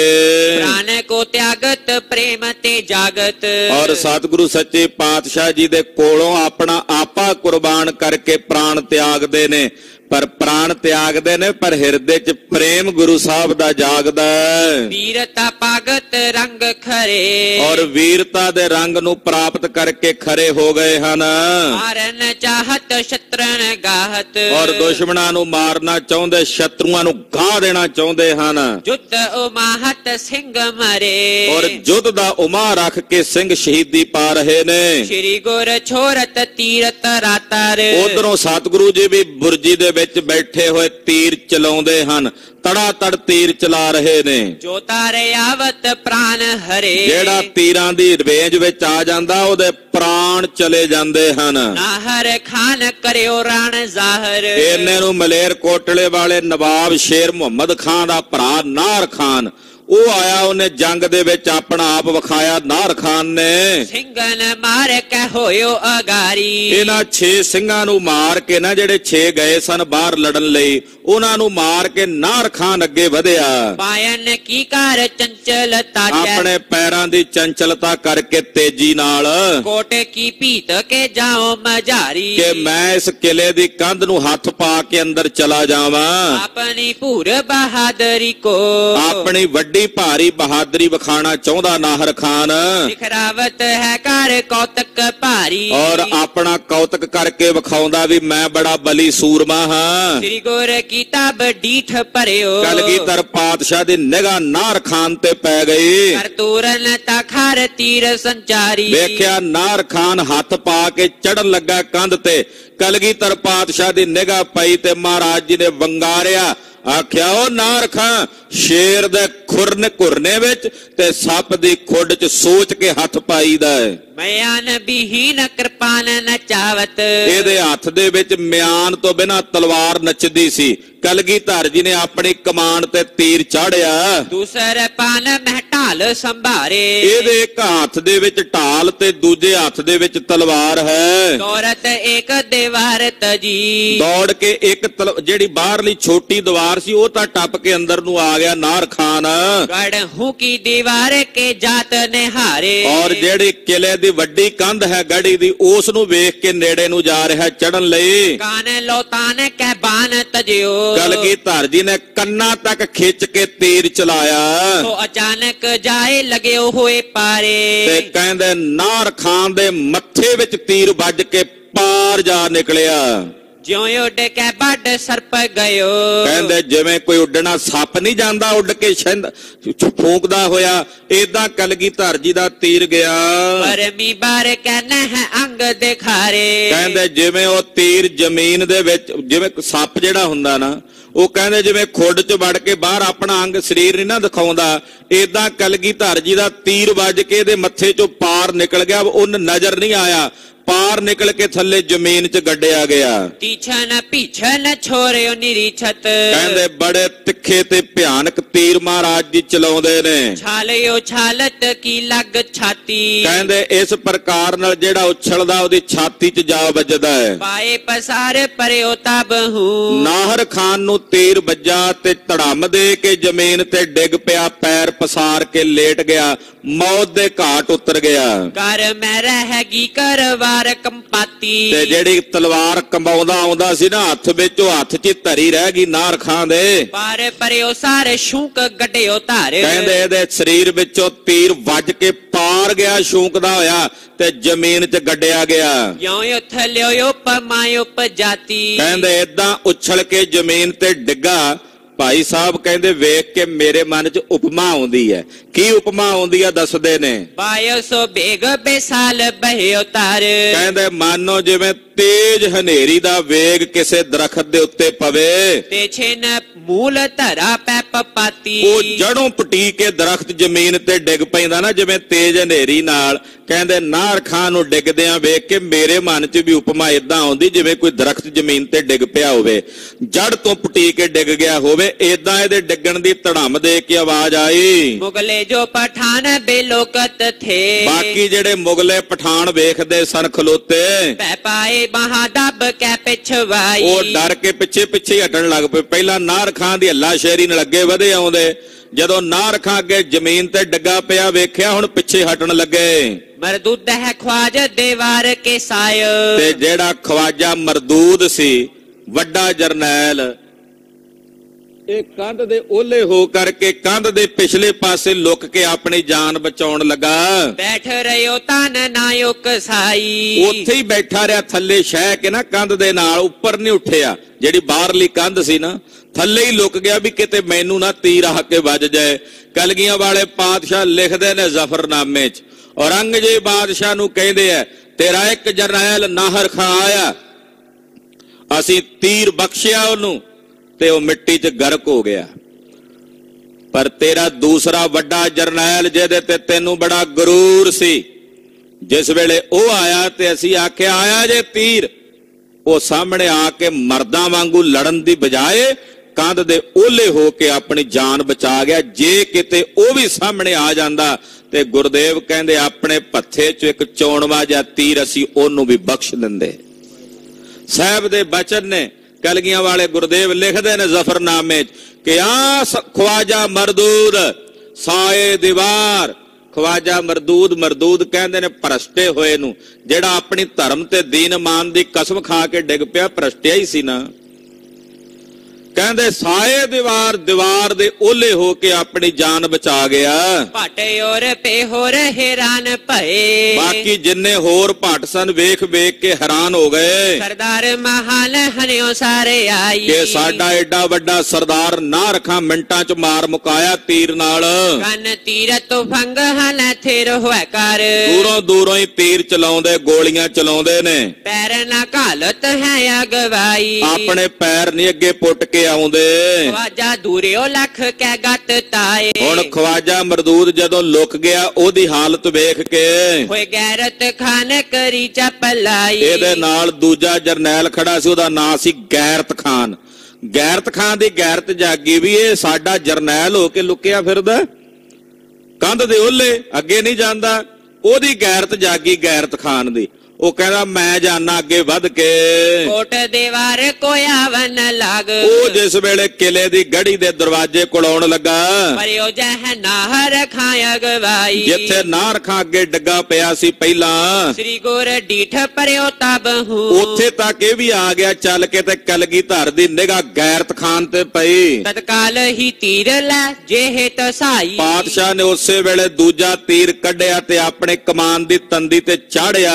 ਖਿੱਚਤ ਛੋਰ ਦਿਓ ਸਾਰ ਘੋਰ ਖਿੱਚ ਕੇ ਕੰਨਾਂ ਤਾਈਂ ਬੜਾ ਭਿਆਨਕ 4 ਉਂਗਲ ਚੌੜਾ ਖਪਰਾ ਤੀਰ ਤੋਲਾ ਸੋਨੇ ਨਾਲ ਮੜਿਆ ਹੋਇਆ ਮਹਾਰਾਜ ਜੀ ਨੇ ਚਲਾ ਦਿੱਤਾ। ਗਇਓ ਅਰ ਔਰ ਦਇਓ ਉਥ ਲਾਈ ਗੈਰਤ ਖਾਨ ਨੂੰ ਜਾ ਕੇ ਤੀਰ ਵੱਜਾ, ਛਾਤੀ 'ਚ ਵੱਜ ਕੇ ਤੀਰ ਪਾਰ ਜਾ ਨਿਕਲਿਆ। ਧੜਮ ਦੇ ਕੇ ਗੈਰਤ ਖਾਂ ਉੱਥੇ ਹੀ ਜ਼ਮੀਨ ਤੇ ਡਿੱਗ ਪਿਆ। ਤੈ ਸਰਦਾਰ ਹਤੇ ਜਾਬਈਓ ਏਦਾਂ 2 ਜਰਨੈਲ ਇਹਨਾਂ ਦੇ ਨਾਰ ਖਾਨ ਤੇ ਗੈਰਤ ਖਾਂ ਮਹਾਰਾਜ ਜੀ ਨੇ ਮਾਰ ਦਿੱਤੇ। ਅਬ ਸਾਇਓ ਦੀਵਾਰ ਕੋ ਤਿਆਗਤ ਨਹੀਂ ਖਵਾਜਾ ਮਰਦੂਦ ਨੇ ਕੰਧ ਦਾ ਆਸਰਾ ਛੱਡਦਾ, ਉਹ ਥੱਲੇ ਹੀ ਲੁਕ ਕੇ ਬੈਠਾ ਹੈ। ਇਹਨੂੰ ਇਹ ਡਰ ਸੀ ਵੀ ਜੇ ਮੈਂ ਉੱਠਿਆ ਤੇ ਕਿਤੇ ਪਰੁਪੜੀ 'ਚ ਮੇਰੇ ਵੀ ਨਾ ਆ ਵੱਜੇ। ਥੱਲੇ ਹੀ ਕੰਧ ਦੇ ਓਲੇ ਹੋ ਕੇ ਉਹਦਾ ਓਲਾ ਨਹੀਂ ਛੱਡਦਾ। ਕਾਇਰ ਹੋਇ ਥੇਰ ਹੋਤ ਪਏ ਨ ਹੈ ਕਾਇਰ ਹੋ ਕੇ ਉੱਥੇ ਬੈਠਾ ਰਿਹਾ। ਆਏ ਸਕੈ ਸੋ ਮੈਦਾਨ ਕੇ ਮਾਹੀ ਹੁਣ ਮੈਦਾਨ ਵਿੱਚ ਵੀ ਪਿੱਛੇ ਨਹੀਂ ਜਾਂਦਾ ਵੀ ਜੇ ਪਿੱਛੇ ਨੂੰ ਗਿਆ ਤੇ ਤੀਰ ਤਾਂ 4-4 ਕੋਹ ਤਾਈਂ ਆਉਂਦੇ ਨੇ। ਇਹ ਵੀ ਮਨ 'ਚ ਡਰ ਸੀ, ਨਾ ਉੱਠ ਕੇ ਅੱਗੇ ਨੂੰ ਜਾਣ ਜੋਗਾ ਨਾ ਪਿੱਛੇ ਨੂੰ ਹਟਣ ਜੋਗਾ।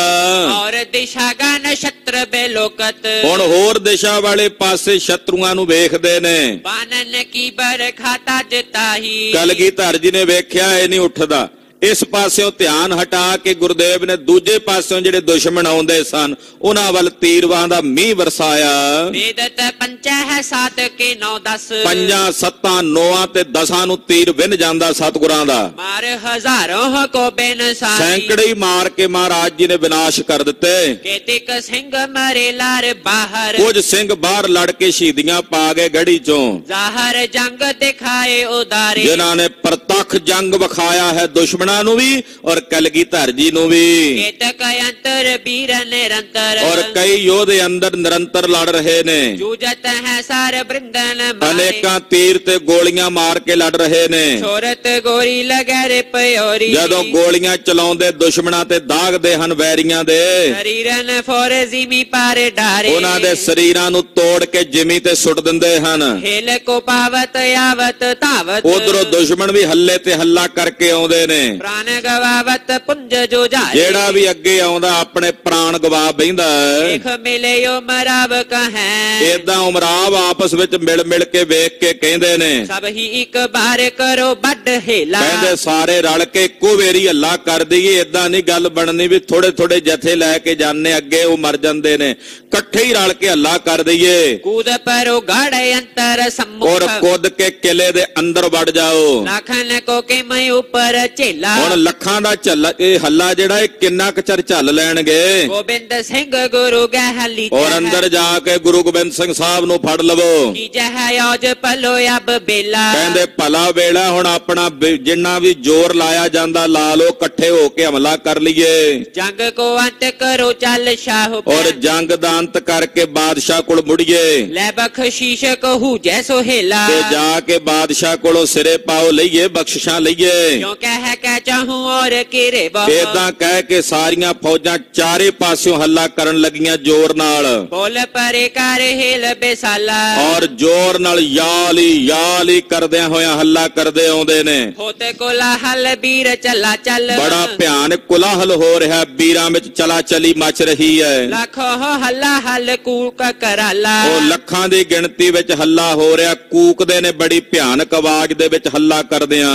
ਛੂਟਾ ਤੁਫੰਗ ਤੜਾ ਪੜ ਮਚਤ ਔਰ ਬੰਦੂਕਾਂ ਚੱਲ ਰਹੀਆਂ ਨੇ, ਤੜਫੜ ਦੀ ਆਵਾਜ਼ ਆਉਂਦੀ ਹੈ। ਰਚਤ ਸ਼ਰਵਣ ਫੇਰੇ ਅਲ ਬਾਲਾ ਔਰ ਖੂਨ ਨਾਲ ਰਚੇ ਹੋਏ ਆਲ ਬਾਲ ਹੋਏ ਫਿਰਦੇ, ਆਲੇ ਦੁਆਲੇ ਫਿਰਦੇ ਨੇ। ਕਾਇਲ ਹੋਏ ਗੇਰ ਭੂਮ ਪਰੇ ਬਹੁਤ ਸਾਰੇ ਸੂਰਮੇ ਘਾਇਲ ਹੋ ਕੇ ਜ਼ਮੀਨ ਤੇ ਡਿੱਗ ਰਹੇ ਨੇ। ਤਰਫ ਹੈ ਤਰ ਤਨ ਲੋਟਤ ਪ੍ਰਾਪਤ ਕਾਲਾ ਤੜਫਦੇ ਨੇ ਔਰ ਕਾਲ ਨੂੰ ਪ੍ਰਾਪਤ ਹੁੰਦੇ ਹਨ। ਸ੍ਰੀ ਗੁਰੂ ਗੋਬਿੰਦ ਸਿੰਘ ਬੇਲੋਕਤ ਸ੍ਰੀ ਗੁਰੂ ਗੋਬਿੰਦ ਸਿੰਘ ਸਾਹਿਬ ਜੀ ਵੇਖਦੇ ਹਨ। ਰੋਕਤ ਸ਼ੋਕ ਕੇ ਸ਼ਤਰੁਨ ਕੋ ਔਰ ਦੁਸ਼ਮਣਾਂ ਨੂੰ ਸ਼ੋਕ ਦੇ ਕੇ ਰੋਕਦੇ ਨੇ। ਸ਼ੋਕ ਦੇ ਕੇ ਜਦੋਂ ਤੀਰ ਜਾਂਦਾ 10 ਨੂੰ ਵਿੰਨਦਾ ਹੋਇਆ ਇੱਕਦਮ ਪਿਛਲੇ ਵੀ ਠਹਿਰ ਜਾਂਦੇ ਹਨ। ਬਾਣ ਸਮੂਹ ਪ੍ਰਹਾਰਤ ਹੈ ਅਨੇਕਾਂ ਬਾਣ ਮਹਾਰਾਜ ਜੀ ਚਲਾਉਂਦੇ ਨੇ ਬੈਰੀਆਂ ਤੇ। ਵਧ ਆਗੇ ਜੋ ਆਵਤ ਦਹਨ ਕੋ ਜਿਹੜਾ ਵੀ ਅੱਗੇ ਵੱਧ ਕੇ ਆਉਂਦਾ ਮਹਾਰਾਜ ਜੀ ਧਰ ਲੈਂਦੇ ਜ਼ਮੀਨ ਦੇ ਉੱਤੇ ਹੀ। ਲੋਥਨ ਪੋਥਨ ਢੇਰ ਗਏ ਲੱਗ ਲੋਥਾਂ ਦੇ ਲਾਸ਼ਾਂ ਦੇ ਢੇਰਾਂ ਦੇ ਢੇਰ ਲੱਗ ਗਏ ਨੇ ਚਾਰੇ ਪਾਸੇ। ਉੱਪਰ ਨੀਚੇ ਪਰੇ ਤਨ ਕੋ ਉੱਪਰ ਨੀਚੇ ਲਾਸ਼ਾਂ ਪਈਆਂ ਹੋਈਆਂ, ਢੇਰ ਲਾਸ਼ਾਂ ਦੇ ਉੱਤੇ ਲਾਸ਼ਾਂ ਡਿੱਗੀਆਂ ਪਈਆਂ ਨੇ। ਜਿਉਂ ਗੇਰ ਸਿੰਘ ਸਰਵੈ ਜਲ ਕੋ। ਭਾਈ ਸਾਹਿਬ ਉਦਾਹਰਣ ਦਿੰਦੇ ਨੇ, ਕਹਿੰਦੇ ਜਿਵੇਂ ਪਹਾੜਾਂ ਵਿੱਚੋਂ ਪਾਣੀ ਨਹੀਂ ਸਿਮਦਾ ਹੁੰਦਾ, ਪਾਣੀ ਵਾਲੇ ਪਹਾੜਾਂ ਚੋਂ ਥੋੜਾ ਥੋੜਾ ਪਾਣੀ ਸਿਮਦਾ ਹੁੰਦਾ ਹੈ, ਤੇ ਮਸ਼ਰੋਨ ਚਲਿਓ ਸ਼ਵ ਢੇਰਨ ਕੋ। ਕਹਿੰਦੇ ਇਦਾਂ ਜਿਹੜੀਆਂ ਇਹ ਲਾਸ਼ਾਂ ਦੇ ਪਹਾੜ ਹੀ ਬਣੇ ਪਏ ਨੇ ਤੇ ਖੂਨ ਜਿਹੜਾ ਉਹਨਾਂ ਚੋਂ ਸਿਮ ਸਿਮ ਕੇ ਬਾਹਰ ਨੂੰ ਜਾ ਰਿਹਾ ਹੈ। ਇਹ ਲਾਸ਼ਾਂ ਡਿੱਗੀਆਂ ਉੱਤੇ ਤੇ ਉੱਤੇ ਢੇਰ ਲੱਗੇ ਹੋਏ ਨੇ ਔਰ ਉਹਨਾਂ ਚੋਂ ਖੂਨ ਸਿਮ ਸਿਮ ਕੇ ਬਾਹਰ ਆ ਰਿਹਾ, ਜਿਵੇਂ ਪਹਾੜਾਂ ਚੋਂ ਪਾਣੀ ਸਿਮਦਾ ਹੈ। ਰਸਾਵਲ ਛੰਦ ਸਰੰਗ ਸੰਗ ਸੂਰੇ ਕਰੇ ਮਾਰੇ ਦੂਰੇ। ਅਨੇਕਾਂ ਤੀਰਾਂ ਨਾਲ ਮਾਰ ਕੇ ਮਹਾਰਾਜ ਜੀ ਨੇ ਦੁਸ਼ਮਣਾਂ ਨੂੰ ਦੂਰ ਕੀਤਾ। ਫਿਰੇ ਓਟ ਲੈ ਕੇ ਮਹਾਤਰਾਸ ਖੈ ਕੇ। ਓਟ ਲੈ ਲੈ ਕੇ ਆਪਣੇ ਆਪ ਨੂੰ ਬਚਾਉਂਦੇ ਹਨ, ਤਰਾਸ ਧਾਰਨ ਕਰਕੇ, ਡਰ ਧਾਰਨ ਕਰਕੇ। ਨਹੀਂ ਓਤ ਸਾਹੇਰੀ ਦੇ ਗਰਭ ਢਾਹੇ। ਇਹਨਾਂ ਦੇ ਅੰਦਰ ਉਤਸ਼ਾਹ ਨਹੀਂ ਰਿਹਾ ਲੜਨ ਦਾ, ਮਨ ਦਾ ਹੰਕਾਰ ਤੋੜ ਦਿੱਤਾ ਕਲਗੀਧਰ ਜੀ ਨੇ ਇਹਨਾਂ ਦਾ। ਵਿਚਾਰੀ ਅਸੰਭੈ ਮਹਾਨੈ ਅਚੰਭੈ। ਕਹਿੰਦੇ ਅਚੰਭੇ ਨੂੰ ਵੇਖ ਕੇ ਹੈਰਾਨ ਹੁੰਦੇ ਨੇ, ਕਹਿੰਦੇ ਇਸ ਤਰ੍ਹਾਂ ਵੀ ਲੜਾਈ ਹੋ ਸਕਦੀ ਹੈ, ਇਦਾਂ ਵੀ ਤੀਰ ਚੱਲ ਸਕਦੇ ਨੇ, ਹੈਰਾਨ ਹੋ ਰਹੇ ਨੇ। ਹਜ਼ਾਰਾਂ ਪ੍ਰਹਾਰੈ ਅੰਬਾਰਾਂ ਨੇ ਹਾਰੈ। ਹਜ਼ਾਰਾਂ ਦੇ ਵਾਰ ਹੁੰਦੇ ਨੇ ਔਰ ਆਪਣੇ ਪ੍ਰਾਣਾਂ ਨੂੰ ਨਿਵਾਰਦੇ ਹਨ। ਦਰੈ ਬਾਰੇ ਥੋਰੀ ਮਚੀ ਮਾਰੇ ਘੋਰੀ। ਕਹਿੰਦੇ ਹਜ਼ਾਰਾਂ ਹੀ ਮਰੇ ਪਏ ਨੇ, ਢੇਰਾਂ ਨੂੰ ਵੇਖਦੇ ਨੇ, ਕਹਿੰਦੇ ਲੜੈ ਬਾਰ ਥੋਰੀ, ਥੋੜੀ ਵੇਰੀ ਲੜਦੇ ਨੇ ਔਰ ਮਰ ਰਹੇ ਬਹੁਤੇ ਹਨ। ਰਿਪੂ ਵਿੱਚ 40 ਛੁਦਾ ਤੇ ਬੇਹਾਲੀ। ਤੇ ਅੰਦਰ ਕੇਵਲ 40 ਸਿੰਘ ਨੇ, ਸਾਡੇ ਜਿਹੜੇ ਦੁਸ਼ਮਣ ਨੇ ਉਹ ਵੀ ਭੁੱਖਾਂ ਦੇ ਮਾਰੇ ਹੋਏ ਬਿਹਾਲ ਨੇ। ਮਿਲੇ ਪਾਸ ਖਵਾਜੇ ਕਿਤੇ ਸੈਲ ਰਾਜੇ। ਪਰ ਉਹ ਲੜ ਕਿਵੇਂ ਰਹੇ ਨੇ? ਇਧਰ ਹੁਣ ਖਵਾਜੇ ਮਰਦੂਦ ਨੂੰ ਵੀ ਵੇਲ ਮਿਲ ਗਈ ਨਿਕਲਣ ਦੀ, ਗੁਰੂ ਸਾਹਿਬ ਦਾ ਮੁਖ ਮੁੜਿਆ ਵੇਖ ਕੇ, ਕਿਉਂਕਿ ਗੁਰੂ ਸਾਹਿਬ ਦੂਜੇ ਪਾਸੇ ਤੀਰ ਚਲਾਉਂਦੇ, ਜਾ ਕੇ ਪਹਾੜੀ ਰਾਜਿਆਂ ਨੂੰ ਮਿਲਿਆ। ਸਭੈ ਸਿੰਘ ਔਰੇ ਰਿਸੇ ਪਾਰ ਠੋਰੇ। ਇਧਰ ਕੁਝ ਸਿੰਘ ਹੋਰ ਆ ਗਏ, ਕਿਲੇ ਦੇ ਦਰਵਾਜ਼ੇ ਕੋਲ ਆ ਕੇ ਰੁਪ ਗਏ ਵੈਰੀਆਂ ਨਾਲ ਲੜਨ ਲਈ। ਚਲੇ ਬਾਜੇ ਦੌਰੇ ਭਏ ਛਤਰ ਹੋਰੇ। ਔਰ ਕਹਿੰਦੇ ਘੋੜੇ ਦੌੜੇ ਨੇ, ਦੁਸ਼ਮਣਾਂ ਨੂੰ ਹੌਲੇ ਕੀਤਾ। ਜਹਾਂ ਠੌਰ ਧਾਵੇਂ ਤੂੰ ਫੰਗਾ ਚਲਾਵੇਂ। ਜਿੱਥੇ ਵੀ ਦੌੜ ਕੇ ਆਉਂਦੇ ਆ ਗੋਲੀਆਂ ਦਾਗਦੇ ਨੇ, ਚਲਾਉਂਦੇ ਹਨ। ਕਿਲੇ ਕੋ ਤਕਾਵੇਂ ਚੜ੍ਹੈ ਹੱਥ ਪਾਵੇਂ। ਤੇ ਕਈ ਕਿਲੇ ਨੂੰ ਤੱਕ ਕੇ ਨਾ ਗੜੀ ਨੂੰ ਅੱਗੇ ਆਉਂਦੇ ਆ ਵੱਧ ਕੇ ਤੇ ਹੱਥ ਪਾ ਕੇ ਉੱਤੇ ਚੜ੍ਹਨਾ ਚਾਹੁੰਦੇ ਹਨ। ਤਹਾਂ ਕੋ ਪਿਆ ਨੇ ਨਿਕਾਰੀ ਕਿਰਪਾਨੇ। ਤੇ ਸਿੰਘ ਉੱਥੇ ਜਾ ਪਹੁੰਚਦੇ ਨੇ ਤਲਵਾਰਾਂ ਲੈ ਕਰਕੇ, ਵੇਖਦੇ ਨੇ ਵੀ ਹੁਣ ਇੱਥੇ ਗੋਲੀ ਨਹੀਂ ਚੱਲਣੀ, ਤੀਰ ਨਹੀਂ ਚੱਲਣਾ, ਹੁਣ ਤਾਂ ਜਿੱਥੇ ਤਲਵਾਰ ਦੇ ਵਾਰ ਹੁੰਦਾ ਉੱਥੇ ਤਲਵਾਰ ਹੀ ਕੰਮ ਕਰਦੀ ਹੈ ਨਾ। ਤੋ ਜਾ ਕੇ ਸਿੰਘਾਂ ਨੇ ਤਲਵਾਰਾਂ ਧੂ ਲਈਆਂ ਤੇ ਤਲਵਾਰਾਂ ਦੇ ਨਾਲ ਜਾ ਕਰਕੇ ਉਹਨਾਂ ਨੂੰ ਕੱਟਦੇ ਨੇ, ਵੱਢਦੇ ਨੇ। ਬਨੇ ਸਾਵਧਾਨੇ ਬੇਲੋ ਕੇ ਰਸਾਨੇ। ਸਾਵਧਾਨ ਹੁੰਦੇ ਨੇ ਔਰ ਬੜੇ ਵੀਰ ਰਸ ਵਿੱਚ ਆ ਕੇ ਦੁਸ਼ਮਣ ਨੂੰ ਤੱਕਦੇ ਹਨ। ਬੜੇ ਵੀਰ ਤਾਈ ਨਹੀਂ ਸ਼ੰਕ ਪਾਈ। ਏਦਾਂ ਕਹਿੰਦੇ ਦੌੜ ਕੇ ਆਉਂਦੇ ਆ ਵੀ ਮਨ 'ਚ ਸ਼ੰਕਾ ਨਹੀਂ ਕਰਦੇ ਸਿੰਘ ਲੜਨ ਵੇਲੇ। ਸ਼ੰਕੇ ਦਾ ਮਤਲਬ ਹੁੰਦਾ ਵੀ ਡਰ ਨਹੀਂ ਰੱਖਦੇ, ਸਗੋਂ ਕਈ ਵੇਰੀ ਤਾਂ ਸਿੰਘ ਕਿਸੇ ਨੂੰ ਘੂਰੀ ਲੈ ਕੇ ਦਹਾੜਦੇ ਨੇ ਨਾ, ਤੇ ਉਹ ਵੇਖਦੇ ਹੀ ਤਲਵਾਰ ਸੁੱਟ ਕੇ ਭੱਜ ਜਾਂਦਾ ਲੜਨ ਦੀ ਬਜਾਏ। ਕਈਆਂ ਤੇ ਘੂਰੀਆਂ ਦੇ ਨਾਲ ਹੀ ਮਾਰ ਦਿੱਤੇ ਆ ਸਿੰਘਾਂ ਨੇ। ਆਪਣੀਆਂ ਕਹਿੰਦੇ ਟੇਢੀਆਂ ਤੱਕਣੀਆਂ ਦੇ ਨਾਲ ਜਿਹੜੀ ਵੀਰ ਅਸੀਂ ਭੌਹਾਂ ਚਾੜ ਕੇ ਜਦੋਂ ਵੇਖਦੇ ਆ ਨਾ, ਤੇ ਹੌਸਲਾ ਨਹੀਂ ਪੈਂਦਾ ਵੱਡੇ ਵੱਡੇ ਜਰਨੈਲਾਂ ਤੇ ਖੱਬੀ ਖਾਨਾਂ ਦਾ ਕਿ ਇਹਨਾਂ ਦੇ ਕੋਲ ਜਾ ਕੇ ਮੁਕਾਬਲਾ ਕਰੀਏ। ਇਹੋ ਜਿਹਾ ਵਿਕਰਾਲ ਰੂਪ ਸਿੰਘਾਂ ਦਾ ਨਜ਼ਰ ਆਉਂਦਾ ਇਹਨਾਂ ਮਲੇਛਾਂ ਨੂੰ। ਬੜੀ ਧੂਮ ਕਾਲੀ ਭਰੀ ਹਾਲ ਚਾਲੀ। ਕਹਿੰਦੇ ਬੜਾ ਧੂਮ ਮਚਿਆ ਹੋਇਆ, ਬੜੀ ਭਿਆਨਕ ਹਾਲ ਚਾਲ ਮਚੀ ਹੋਈ ਹੈ। ਕਰਾ ਚੋਲ ਬਾਹੇ ਕਟੇ ਅੰਗ ਲਾਹੇ। ਤਲਵਾਰਾਂ ਵਹਿ ਰਹੀਆਂ ਨੇ ਔਰ ਏਦਾਂ ਵਹਿੰਦੀਆਂ ਨੇ ਕਿ ਕੱਟਦੀਆਂ ਜਾਂਦੀਆਂ ਨੇ, ਅੰਗਾਂ ਨੂੰ, ਸਰੀਰਾਂ ਨੂੰ ਚੀਰਦੀਆਂ ਜਾਂਦੀਆਂ ਨੇ। ਤਤੰਕਾਲ ਡਿੱਗੇ ਘਨੇ ਸ਼ਰੋਣ ਭਿੱਗੇ। ਕਈਆਂ ਦੇ ਅੰਗ ਕੱਟੇ ਗਏ, ਸਰੀਰ ਖੂਨ ਨਾਲ ਭਿੱਜੇ ਲੱਥ-ਪੱਥ ਹਨ। ਜਿੱਤੇ ਦੌੜ ਜਾਵੇਂ ਤਿਤੇ ਭਾਗ ਧਾਵੇਂ। ਜਿੱਧਰ ਵੀ ਦੌੜ ਕੇ ਜਾਂਦੇ ਨੇ ਦੁਸ਼ਮਣ ਅੱਗੇ ਅੱਗੇ ਲੱਗ ਕੇ ਭੱਜ ਪੈਂਦਾ ਹੈ। ਲੜਨ ਦਾ ਜਿਗਰਾ ਨਹੀਂ ਕਰਦੇ ਸਿੰਘਾਂ ਦੇ ਨਾਲ, ਜਿੱਧਰ ਜਾਂਦੇ ਆ ਭੱਜ ਕੇ ਦੁਸ਼ਮਣ ਅੱਗੇ ਅੱਗੇ ਹੁੰਦਾ। ਅਰੇ ਅਗਰ ਨਾਹੀ ਮਿਲੇ ਪੀਠ ਜਾਹੀ। ਕਹਿੰਦੇ ਅੱਗੇ ਹੋ ਕੇ ਅੜਦੇ ਨਹੀਂ, ਪਿੱਠ ਵਿਖਾ ਕੇ ਮਿਲਦੇ ਐ। ਤੇ ਸਿੰਘ ਵੀ ਜਿਹੜਾ ਕੋਈ ਅੱਗੇ ਆ ਕੇ ਮੂੰਹ ਲੈ ਕੇ ਆਉਂਦਾ ਉਹਨੂੰ ਮਾਰਦੇ ਨੇ, ਭੱਜਦੇ ਦੇ ਉੱਤੇ ਨਹੀਂ ਵਾਰ ਕਰਦੇ। ਇਹ ਸੇਲ ਭਾਲੇ ਹਨਾਇਆਨ ਜਾਲੇ। ਔਰ ਅਨੇਕਾਂ ਦੂਰੋਂ ਦੂਰੋਂ ਹੀ ਬਰਛੇ ਮਾਰਦੇ ਸਿੰਘਾਂ ਦੇ, ਦੂਰੋਂ ਹੀ ਨੇਜੇ ਤੇ ਭਾਲਿਆਂ ਦਾ ਵਾਰ ਕਰਦੇ ਨੇ, ਤੀਰਾਂ ਦਾ ਵਾਰ ਕਰਦੇ ਨੇ, ਨੇੜੇ ਆ ਕੇ ਨਹੀਂ ਲੜਨ ਦਾ ਜਿਗਰਾ ਕਰਦੇ। ਕਿਦੋਂ ਤੱਕ ਗੋਰੀ ਤਜੈ ਸਿੰਘ ਓਰੀ। ਜਾਂ ਫਿਰ ਬੰਦੂਕਾਂ ਦੀਆਂ ਗੋਲੀਆਂ ਸਿੱਧੀਆਂ ਕਰਕੇ, ਬੰਦੂਕਾਂ ਦੀਆਂ ਰਫਲਾਂ ਦੀਆਂ ਜਿਹੜੀਆਂ ਨਾਲੀਆਂ ਨੇ ਮੂੰਹ ਸਿੱਧੇ ਕਰਕੇ ਤੱਕ ਕੇ ਗੋਲੀਆਂ ਚਲਾਉਂਦੇ ਨੇ। ਰਹਿ ਦੂਰ ਠਾਡੇ ਨਾ ਹੋਏ ਤੀਰ ਗਾਡੇ, ਦੂਰ ਦੂਰ ਹੋ ਕੇ ਹੀ ਖਲੋਂਦੇ ਨੇ, ਸਿੰਘਾਂ ਦੇ ਕੋਲ ਨਹੀਂ ਆਉਂਦੇ ਆਪਣੇ ਪੈਰ ਗੱਡ ਕੇ। ਮਹਾ ਤੇਜਵੰਤੇ ਬਿਲੋ ਕੈ ਲਰੰਤੇ, ਔਰ ਦੂਰ ਹੋ ਕੇ ਹੀ ਖਲੋਂਦੇ ਹਨ। ਗੁਰੂ ਕੇ ਸਿੰਘਾਂ ਨੂੰ ਬੜਾ ਤੇਜਵੰਤੀ ਪ੍ਰਤਾਪੀ ਰੂਪ ਉਹਨਾਂ ਨੂੰ ਦਿਸਦਾ, ਦੁਸ਼ਮਣਾਂ ਨੂੰ। ਸਿੰਘਾਂ ਦਾ ਰੂਪ ਇਤਨਾ ਪ੍ਰਤਾਪੀ ਦਿਸਦਾ, ਇਤਨਾ ਜਲਾਲ ਦਿਸਦਾ ਉਹਨਾਂ ਨੂੰ ਕਿ ਉਹਨਾਂ ਦਾ ਵੇਖਦਿਆਂ ਹੀ ਮਨ ਜਿਹੜਾ ਕੰਬਣ ਲੱਗ ਪੈਂਦਾ, ਦਿਲ ਕੰਬਣ ਲੱਗ ਪੈਂਦਾ, ਉਹਨਾਂ ਦੀਆਂ ਲੱਤਾਂ ਕੰਬਣ ਲੱਗ ਪੈਂਦੀਆਂ ਹਨ। ਔਰ ਦੂਰੋਂ ਦੂਰੋਂ ਹੀ ਗੋਲੀਆਂ ਦਾਗਦੇ ਨੇ, ਨੇੜੇ ਨਹੀਂ ਜਾਂਦੇ। ਇੰਨਾ ਪ੍ਰਤਾਪ ਖਾਲਸੇ ਦਾ ਸਿੰਘਾਂ ਦਾ। ਹਾਲਾਂਕਿ 2-4 ਸਿੰਘ ਹੀ ਜਾਂਦੇ ਆ ਬਾਹਰ ਲੜਨ, ਇਹ ਹਜ਼ਾਰਾਂ ਲੱਖਾਂ ਦੀ ਗਿਣਤੀ ਵਿੱਚ ਨੇ।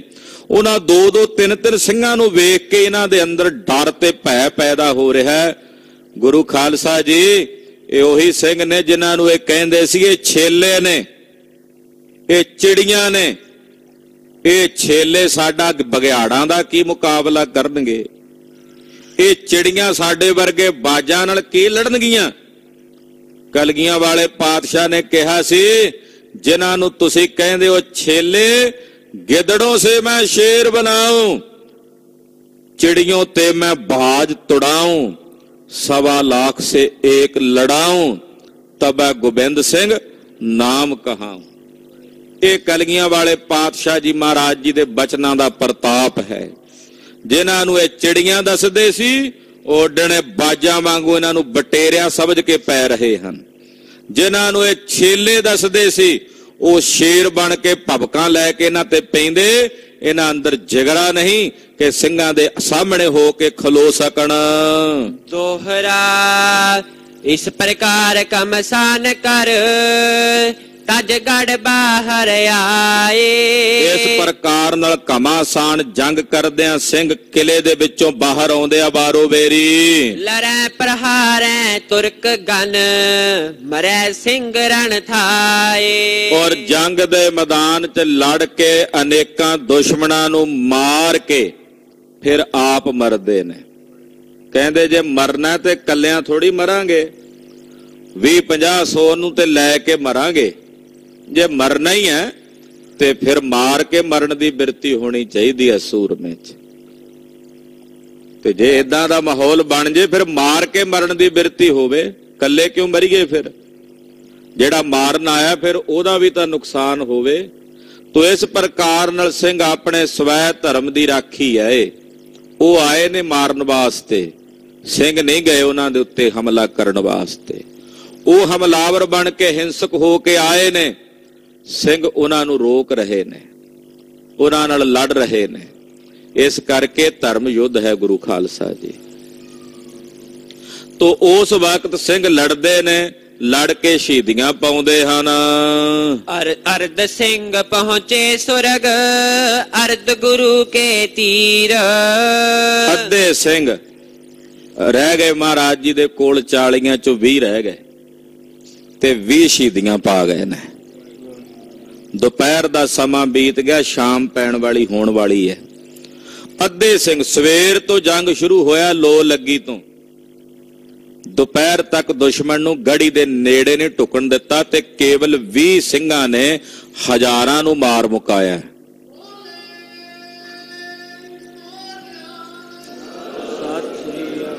ਵੈਰੀਆਂ ਦੇ ਹਜ਼ਾਰਾਂ ਮਰ ਗਏ ਨੇ ਤੇ ਇੱਧਰ ਕੇਵਲ 20 ਸਿੰਘ ਸ਼ਹੀਦ ਹੋਏ ਨੇ। 20 ਮਹਾਰਾਜ ਜੀ ਦੇ ਕੋਲ ਰਹਿ ਗਏ। ਉਭੈ ਪੁੱਤਰ ਰਸ ਵੀਰ ਮਹਿ, ਚਹਿ ਲਰਨ ਬਰ ਵੀਰ।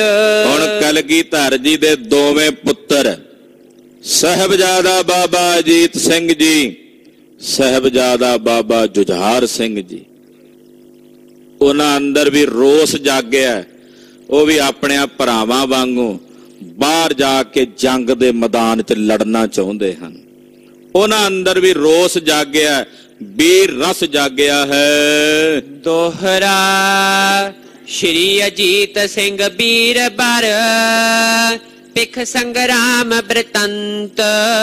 ਸਾਹਿਬਜ਼ਾਦਾ ਬਾਬਾ ਅਜੀਤ ਸਿੰਘ ਜੀ ਜੋ ਵੀਰ ਬਰ ਸ੍ਰੇਸ਼ਟ ਯੋਧੇ ਨੇ, ਜਿਸ ਵੇਲੇ ਬਾਹਰ ਦਾ ਸੰਗਰਾਮ ਵੇਖਿਆ ਵੀ ਐਨ ਭਖ ਗਿਆ ਜੰਗ, ਦੁਸ਼ਮਣ ਐਨ ਨੇੜੇ ਆਣ ਢੁਕੇ ਨੇ, ਔਰ ਬੜਾ ਗਹਿ ਗੱਚ ਜੰਗ ਹੋ ਰਿਹਾ ਹੈ। ਸਾਰੇ ਸੰਗਰਾਮ ਨੂੰ, ਜੰਗ ਨੂੰ ਬਾਬਾ ਅਜੀਤ ਸਿੰਘ ਜੀ ਵੇਖਿਆ। ਚਾਹੇ ਹੋਇਆ ਪਨਿਕ ਸਨ ਤਬੈ ਗੁਰ ਕੋ ਸੁਤ ਬਲਵੰਤ। ਉਸ ਵਕਤ ਸਾਹਿਬਜ਼ਾਦਾ ਬਾਬਾ ਅਜੀਤ ਸਿੰਘ ਜੀ ਹੁਣ ਆਪ ਗੜੀ ਵਿੱਚੋਂ ਬਾਹਰ ਜਾ ਕੇ ਲੜਨਾ ਚਾਹੁੰਦੇ ਨੇ। ਕਲਗੀਧਰ ਪਾਤਸ਼ਾਹ ਦੇ ਬਲਵੰਤ ਬਲਵਾਨ ਸਪੂਤ ਬਾਬਾ ਅਜੀਤ ਸਿੰਘ ਜੀ। ਸਾਬਾਸ ਛੰਦ। ਹੁਣ ਜਦੋਂ ਬਾਬਾ ਜੀ ਚੱਲਿਆ ਲੜਨ ਤੇ ਫਿਰ ਛੰਦ ਵੀ ਵੇਖੋ ਭਾਈ ਸਾਹਿਬ ਲਿਖਦੇ, ਸਾਬਾਸ਼ ਛੰਦ, ਸਾਬਾਸ਼ ਸਾਬਾਸ਼ ਛੰਦ ਉਹ ਲਿਖਦੇ ਹਨ। ਮਨ ਹੈ ਵਿਚਾਰ ਹੈ ਤੁਰਕ ਬੇਦਾਰ ਹੈ। ਮਨ ਹੀ ਮਨ ਵਿਚਾਰਦੇ ਨੇ ਬਾਬਾ ਅਜੀਤ ਸਿੰਘ ਜੀ ਕਿ ਇਹਨਾਂ ਤੁਰਕਾਂ ਦਾ ਨਾਸ਼ ਕਰੀਏ। ਥਿਰੈ ਨਾ ਅੰਤਰ ਲਰਹਿ ਨਿਰੰਤਰ। ਹੁਣ ਅੰਦਰ ਨਾ ਥਿਰੀਏ, ਬਾਹਰ ਜਾ ਕੇ ਲੜੀਏ ਨਿਰੰਤਰ ਇੱਕ ਰਸ।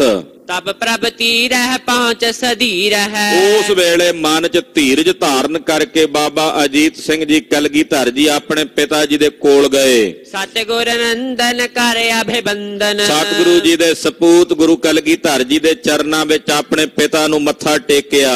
ਰਹਿ ਕਰ ਜੋਰ ਹੈ ਪਿਤਾ ਨੇ ਹੋ ਰਹਾ। ਹੱਥ ਜੋੜੇ ਨੇ ਆਪਣੇ ਪਿਤਾ ਜੀ ਵੱਲ ਵੇਖਦੇ ਹਨ। ਸੁਤ ਦਿਸ਼ ਨੈਣ ਹੈ ਕਰ ਕਹਿ ਬੈਨ ਹੈ। ਆਪਣੇ ਪੁੱਤਰ ਦੀਆਂ ਅੱਖਾਂ ਵਿੱਚ ਅੱਖਾਂ ਪਾ ਕੇ ਕਲਗੀਧਰ ਜੀ ਵੇਖਦੇ ਹਨ ਤੇ ਬਚਨ ਕਰਦੇ ਨੇ। ਕਿਵੇਂ ਆ ਬਿਲਖੋ ਸੱਚ ਬਚ ਭਖ। ਮਹਾਰਾਜ ਜੀ ਕਹਿੰਦੇ, ਲਾਲ ਜੀ ਕੀ ਕਹਿਣਾ ਚਾਹੁੰਦੇ ਹੋ, ਕੀ ਅਭਲਾਖਾ ਲੈ ਕੇ ਆਏ ਹੋ?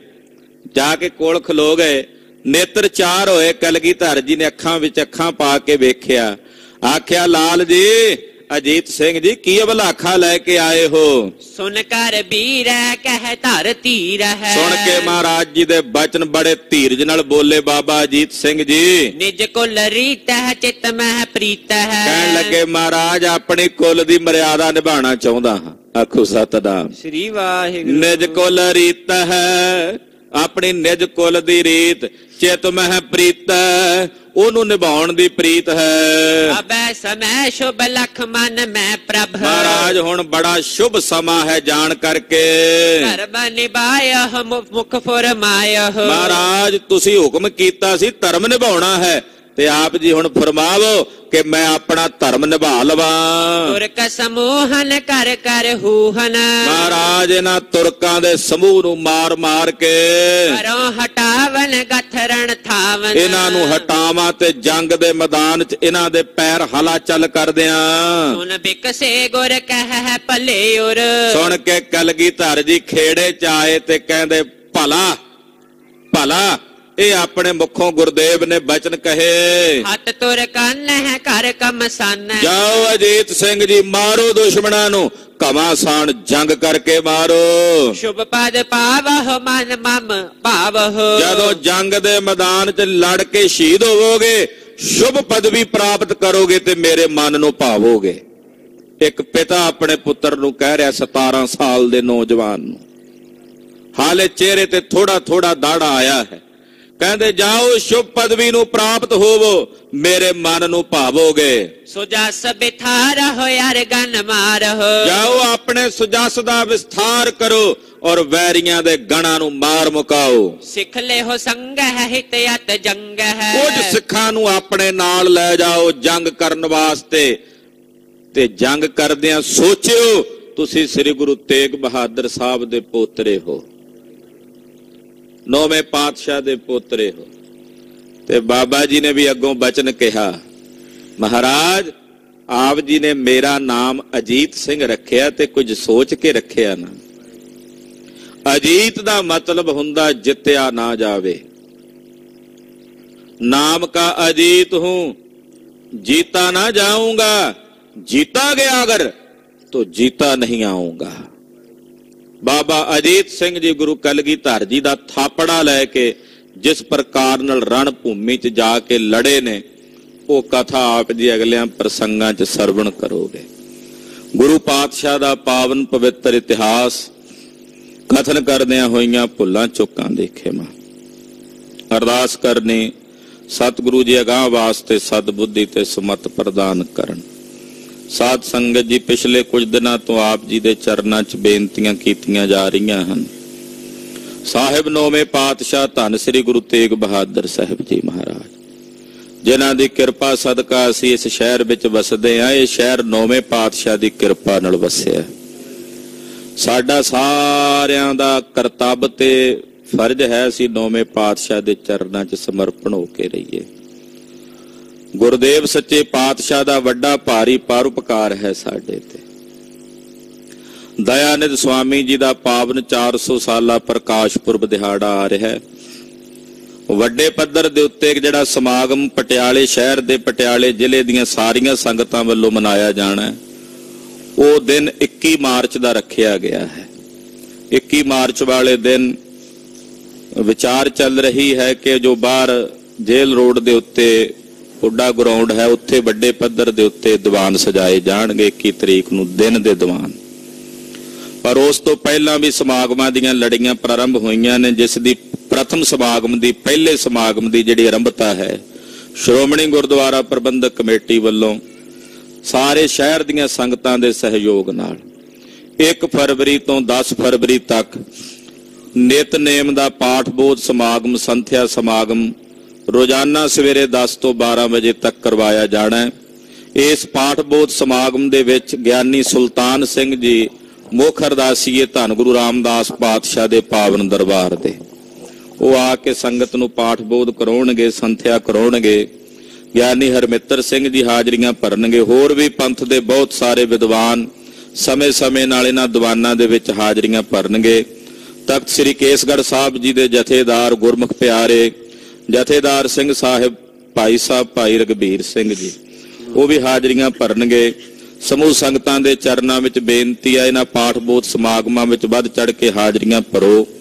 ਆਪਣੇ ਨਾਮ ਜਿਹੜੇ ਨੇ ਉਹ ਹੈਡ ਗ੍ਰੰਥੀ ਸਾਹਿਬ ਜੀ ਦੇ ਦਫ਼ਤਰ 'ਚ ਲਿਖਾ ਦਿਓ। ਉਹਦੇ ਲਈ ਨਾਮ ਲਿਖਾਉਣ ਲਈ ਇਸ ਕਰਕੇ ਬਾਰ-ਬਾਰ ਬੇਨਤੀ ਕਰ ਰਹੇ ਹਾਂ ਕਿ ਸਾਰੀਆਂ ਸੰਗਤਾਂ ਨੂੰ ਜਿਹੜੇ ਇਸ ਪਾਠ ਬੋਧ ਦੇ ਵਿੱਚ ਸਮੂਲੀਅਤ ਕਰਨਗੇ, ਉਹਨਾਂ ਨੂੰ ਸਰਟੀਫਿਕੇਟ ਵੀ ਜਿਹੜੇ ਨੇ ਸ਼੍ਰੋਮਣੀ ਗੁਰਦੁਆਰਾ ਪ੍ਰਬੰਧਕ ਕਮੇਟੀ ਵੱਲੋਂ ਸਨਮਾਨ ਵਜੋਂ ਦਿੱਤੇ ਜਾਣੇ ਨੇ, ਸਨਮਾਨ ਚਿੰਨ੍ਹ ਦਿੱਤੇ ਜਾਣੇ ਨੇ, ਔਰ ਪੋਥੀਆਂ ਦਾ ਪ੍ਰਬੰਧ ਕਰਨਾ ਹੈ। ਇਸ ਕਰਕੇ ਆਪੋ ਆਪਣੇ ਨਾਮ ਜਿਨ੍ਹਾਂ ਨੇ ਹਾਲੇ ਨਹੀਂ ਲਿਖਾਏ, ਉਹ ਹੈਡ ਗ੍ਰੰਥੀ ਸਾਹਿਬ ਜੀ ਦੇ ਦਫ਼ਤਰ ਵਿੱਚ ਆਪਣੇ ਨਾਮ ਹੁਣ ਸਮਾਪਤੀ ਤੋਂ ਬਾਅਦ ਜਾ ਕੇ ਲਿਖਾ ਦਿਓ। ਇਹ ਬੇਨਤੀ ਸਾਰੀ ਸੰਗਤ ਨੇ ਪ੍ਰਵਾਨ ਕਰਨੀ। ਸ਼ਹਿਰ ਦੇ ਵਿੱਚ ਵੀ ਜਿਹੜੇ ਆਪ ਜੀ ਦੇ ਸੰਪਰਕ ਵਿੱਚ ਜਿਹੜੇ ਮਾਈ ਭਾਈ ਇਹਨਾਂ ਸਮਾਗਮਾਂ ਵਿੱਚ ਹਾਜ਼ਰੀਆਂ ਭਰ ਸਕਦੇ ਆ, ਉਹਨਾਂ ਨੂੰ ਪ੍ਰੇਰਨਾ ਕਰਕੇ ਲਿਆਓ। 9ਵੇਂ ਪਾਤਸ਼ਾਹ ਗੁਰੂ ਤੇਗ ਬਹਾਦਰ ਸਾਹਿਬ ਦੀਆਂ ਖੁਸ਼ੀਆਂ ਲਓ। ਮਹਾਰਾਜ ਜੀ ਦੇ ਬਚਨ ਨੇ ਭਾਈ ਸਾਹਿਬ ਭਾਈ ਗੁਰਦਾਸ ਜੀ ਦੇ, ਉਹ ਕਹਿੰਦੇ ਜੈਸੇ 7 ਮੰਦਰ ਕੰਚਨ ਕੇ ਉਸਾਰ ਦੀਨੋ, ਤੈਸੋ ਫਲ ਇੱਕ ਸਿੱਖ ਕੋ ਸ਼ਬਦ ਸਿਖਾਏ ਕਾ। ਕਿਸੇ ਇੱਕ ਗੁਰਸਿੱਖ ਨੂੰ ਤੁਸੀਂ ਗੁਰਬਾਣੀ ਦਾ ਇੱਕ ਸ਼ਬਦ ਪੜ੍ਹਨਾ ਸਿਖਾ ਦਿਓ ਨਾ, ਉਹਦਾ ਇੰਨਾ ਫਲ ਪ੍ਰਾਪਤ ਹੁੰਦਾ ਵੀ 100 ਸੋਨੇ ਦੇ ਮੰਦਰ ਦਾਨ ਕਰਕੇ ਜਿੰਨਾ ਫਲ ਪ੍ਰਾਪਤ ਹੁੰਦਾ ਨਾ, ਇੰਨਾ ਫਲ ਕਿਸੇ ਸਿੱਖ ਨੂੰ ਇੱਕ ਸ਼ਬਦ ਸਿਖਾ ਕੇ ਪ੍ਰਾਪਤ ਹੋ ਜਾਂਦਾ। ਤੇ ਪ੍ਰੇਰਨਾ ਕਰਕੇ ਵੀ ਲਿਆਓ, ਉਹ ਫਲ ਵੀ ਆਪ ਜੀ ਨੂੰ ਪ੍ਰਾਪਤ ਹੋਣਾ। ਤੋ ਹੋਰ ਨੇੜੇ ਤੇੜੇ ਜਿਹੜੇ ਸ਼ਹਿਰ ਨੇ, ਜਿਵੇਂ ਸਨੌਰ ਹੈ, ਰਾਜਪੁਰਾ ਹੈ, ਨਾਭਾ ਹੈ, ਫਤਿਹਗੜ੍ਹ ਸਾਹਿਬ ਹੈ, ਉੱਥੋਂ ਵੀ ਸੰਗਤਾਂ ਨੂੰ ਲਿਆਉਣ ਵਾਸਤੇ ਬੱਸਾਂ ਦਾ ਵੀ ਪ੍ਰਬੰਧ ਕੀਤਾ ਜਾਣਾ। ਜੇ ਉੱਥੋਂ ਜਿਨ੍ਹਾਂ ਸੰਗਤਾਂ ਨੇ ਆਉਣਾ, ਜਿਵੇਂ ਨਾਭੇ ਤੋਂ ਘੋੜਿਆਂ ਵਾਲਾ ਗੁਰਦੁਆਰਾ ਹੈ, ਉੱਥੇ ਜਾ ਕੇ ਉਹ ਸੰਗਤ ਨਾਭੇ ਦੀ ਆਪਣਾ ਨਾਮ ਲਿਖਾ ਸਕਦੀ ਹੈ। ਸਨੌਰ ਤੋਂ ਜਿਹੜੀਆਂ ਸੰਗਤਾਂ ਨੇ ਆਉਣਾ, ਉਹ ਅਕਾਲਗੜ੍ਹ ਸਾਹਿਬ ਵਿਖੇ ਆਪਣੇ ਨਾਂ ਲਿਖਾ ਦੇਣ, ਉੱਥੋਂ ਬੱਸ ਆਵੇਗੀ। ਰਾਜਪੁਰੇ ਤੋਂ ਜਿਹੜੀਆਂ ਸੰਗਤਾਂ ਆਉਣਾ ਚਾਹੁੰਦੀਆਂ ਨੇ, ਉਹਨਾਂ ਵਾਸਤੇ ਨਵੀਨ ਸਿੰਘ ਸਭਾ, ਕੇਂਦਰੀ ਸਿੰਘ ਸਭਾ ਗੁਰਦੁਆਰਾ ਜੋ ਮਾਡਲ ਟਾਊਨ ਵਿਖੇ ਹੈ, ਉੱਥੇ ਉਹ ਆਪਣੇ ਨਾਮਕਰਨ ਕਰਾ ਲਿਖਾ ਦੇਣ। ਸਰਹੰਦ ਤੋਂ ਫਤਿਹਗੜ੍ਹ ਸਾਹਿਬ ਵਿਖੇ ਆਪਣੇ ਨਾਮ ਦਰਜ ਕਰਾ ਦੇਣ। ਜਿਹੜੇ ਪਿੰਡਾਂ ਦੇ ਵਿੱਚੋਂ ਨੇੜੇ ਤੇੜੇ ਸੰਗਤਾਂ ਨੇ, ਉਹਨਾਂ ਦੇ ਲਿਆਉਣ ਵਾਸਤੇ ਪ੍ਰਬੰਧ ਕੀਤਾ ਜਾਣਾ ਹੈ। ਆਪ ਜੀ ਨਾਲ ਸਮਾਗਮਾਂ ਵਿੱਚ ਵੱਧ ਚੜ ਕੇ ਹਾਜ਼ਰੀਆਂ ਭਰ ਕੇ ਧੰਨ ਗੁਰੂ ਤੇਗ ਬਹਾਦਰ ਸਾਹਿਬ 9ਵੇਂ ਪਾਤਸ਼ਾਹ ਜੀ ਮਹਾਰਾਜ ਜੀ ਦੀਆਂ ਖੁਸ਼ੀਆਂ ਪ੍ਰਾਪਤ ਕਰੋ ਜੀ। ਵਾਹਿਗੁਰੂ ਵਾਹਿਗੁਰੂ ਵਾਹਿਗੁਰੂ ਵਾਹਿਗੁਰੂ ਵਾਹਿਗੁਰੂ ਵਾਹਿਗੁਰੂ ਵਾਹਿਗੁਰੂ ਵਾਹਿਗੁਰੂ ਵਾਹਿਗੁਰੂ ਵਾਹਿਗੁਰੂ ਵਾਹਿਗੁਰੂ ਵਾਹਿਗੁਰੂ ਵਾਹਿਗੁਰੂ ਵਾਹਿਗੁਰੂ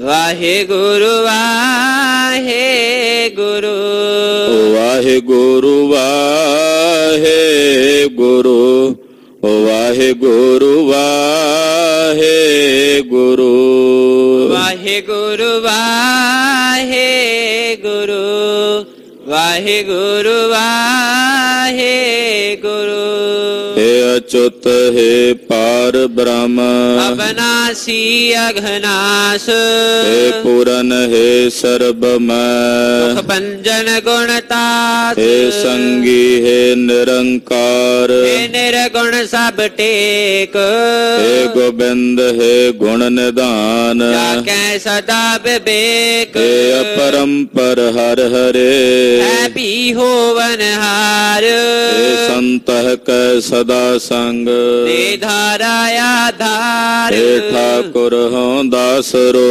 मैं निर्गुण गुण नहीं कोए नानक दीजै नाम दान राखो हिया परो आए प्रभ शरणागति कृपा नित दयाल एक अखर हर मन बस्त नानक होत निहाल वाहिगुरु नाम जहाज है चढ़े सो उतरे पार जो शरदा कर सेवंदे पार उतारन हार वाहिगुरु नाम जहाज है चढ़े सो उतरे पार जो शरदा कर सेवंदे पार उतारन हार वाहिगुरु जी का खालसा वाहिगुरु जी की फतेह।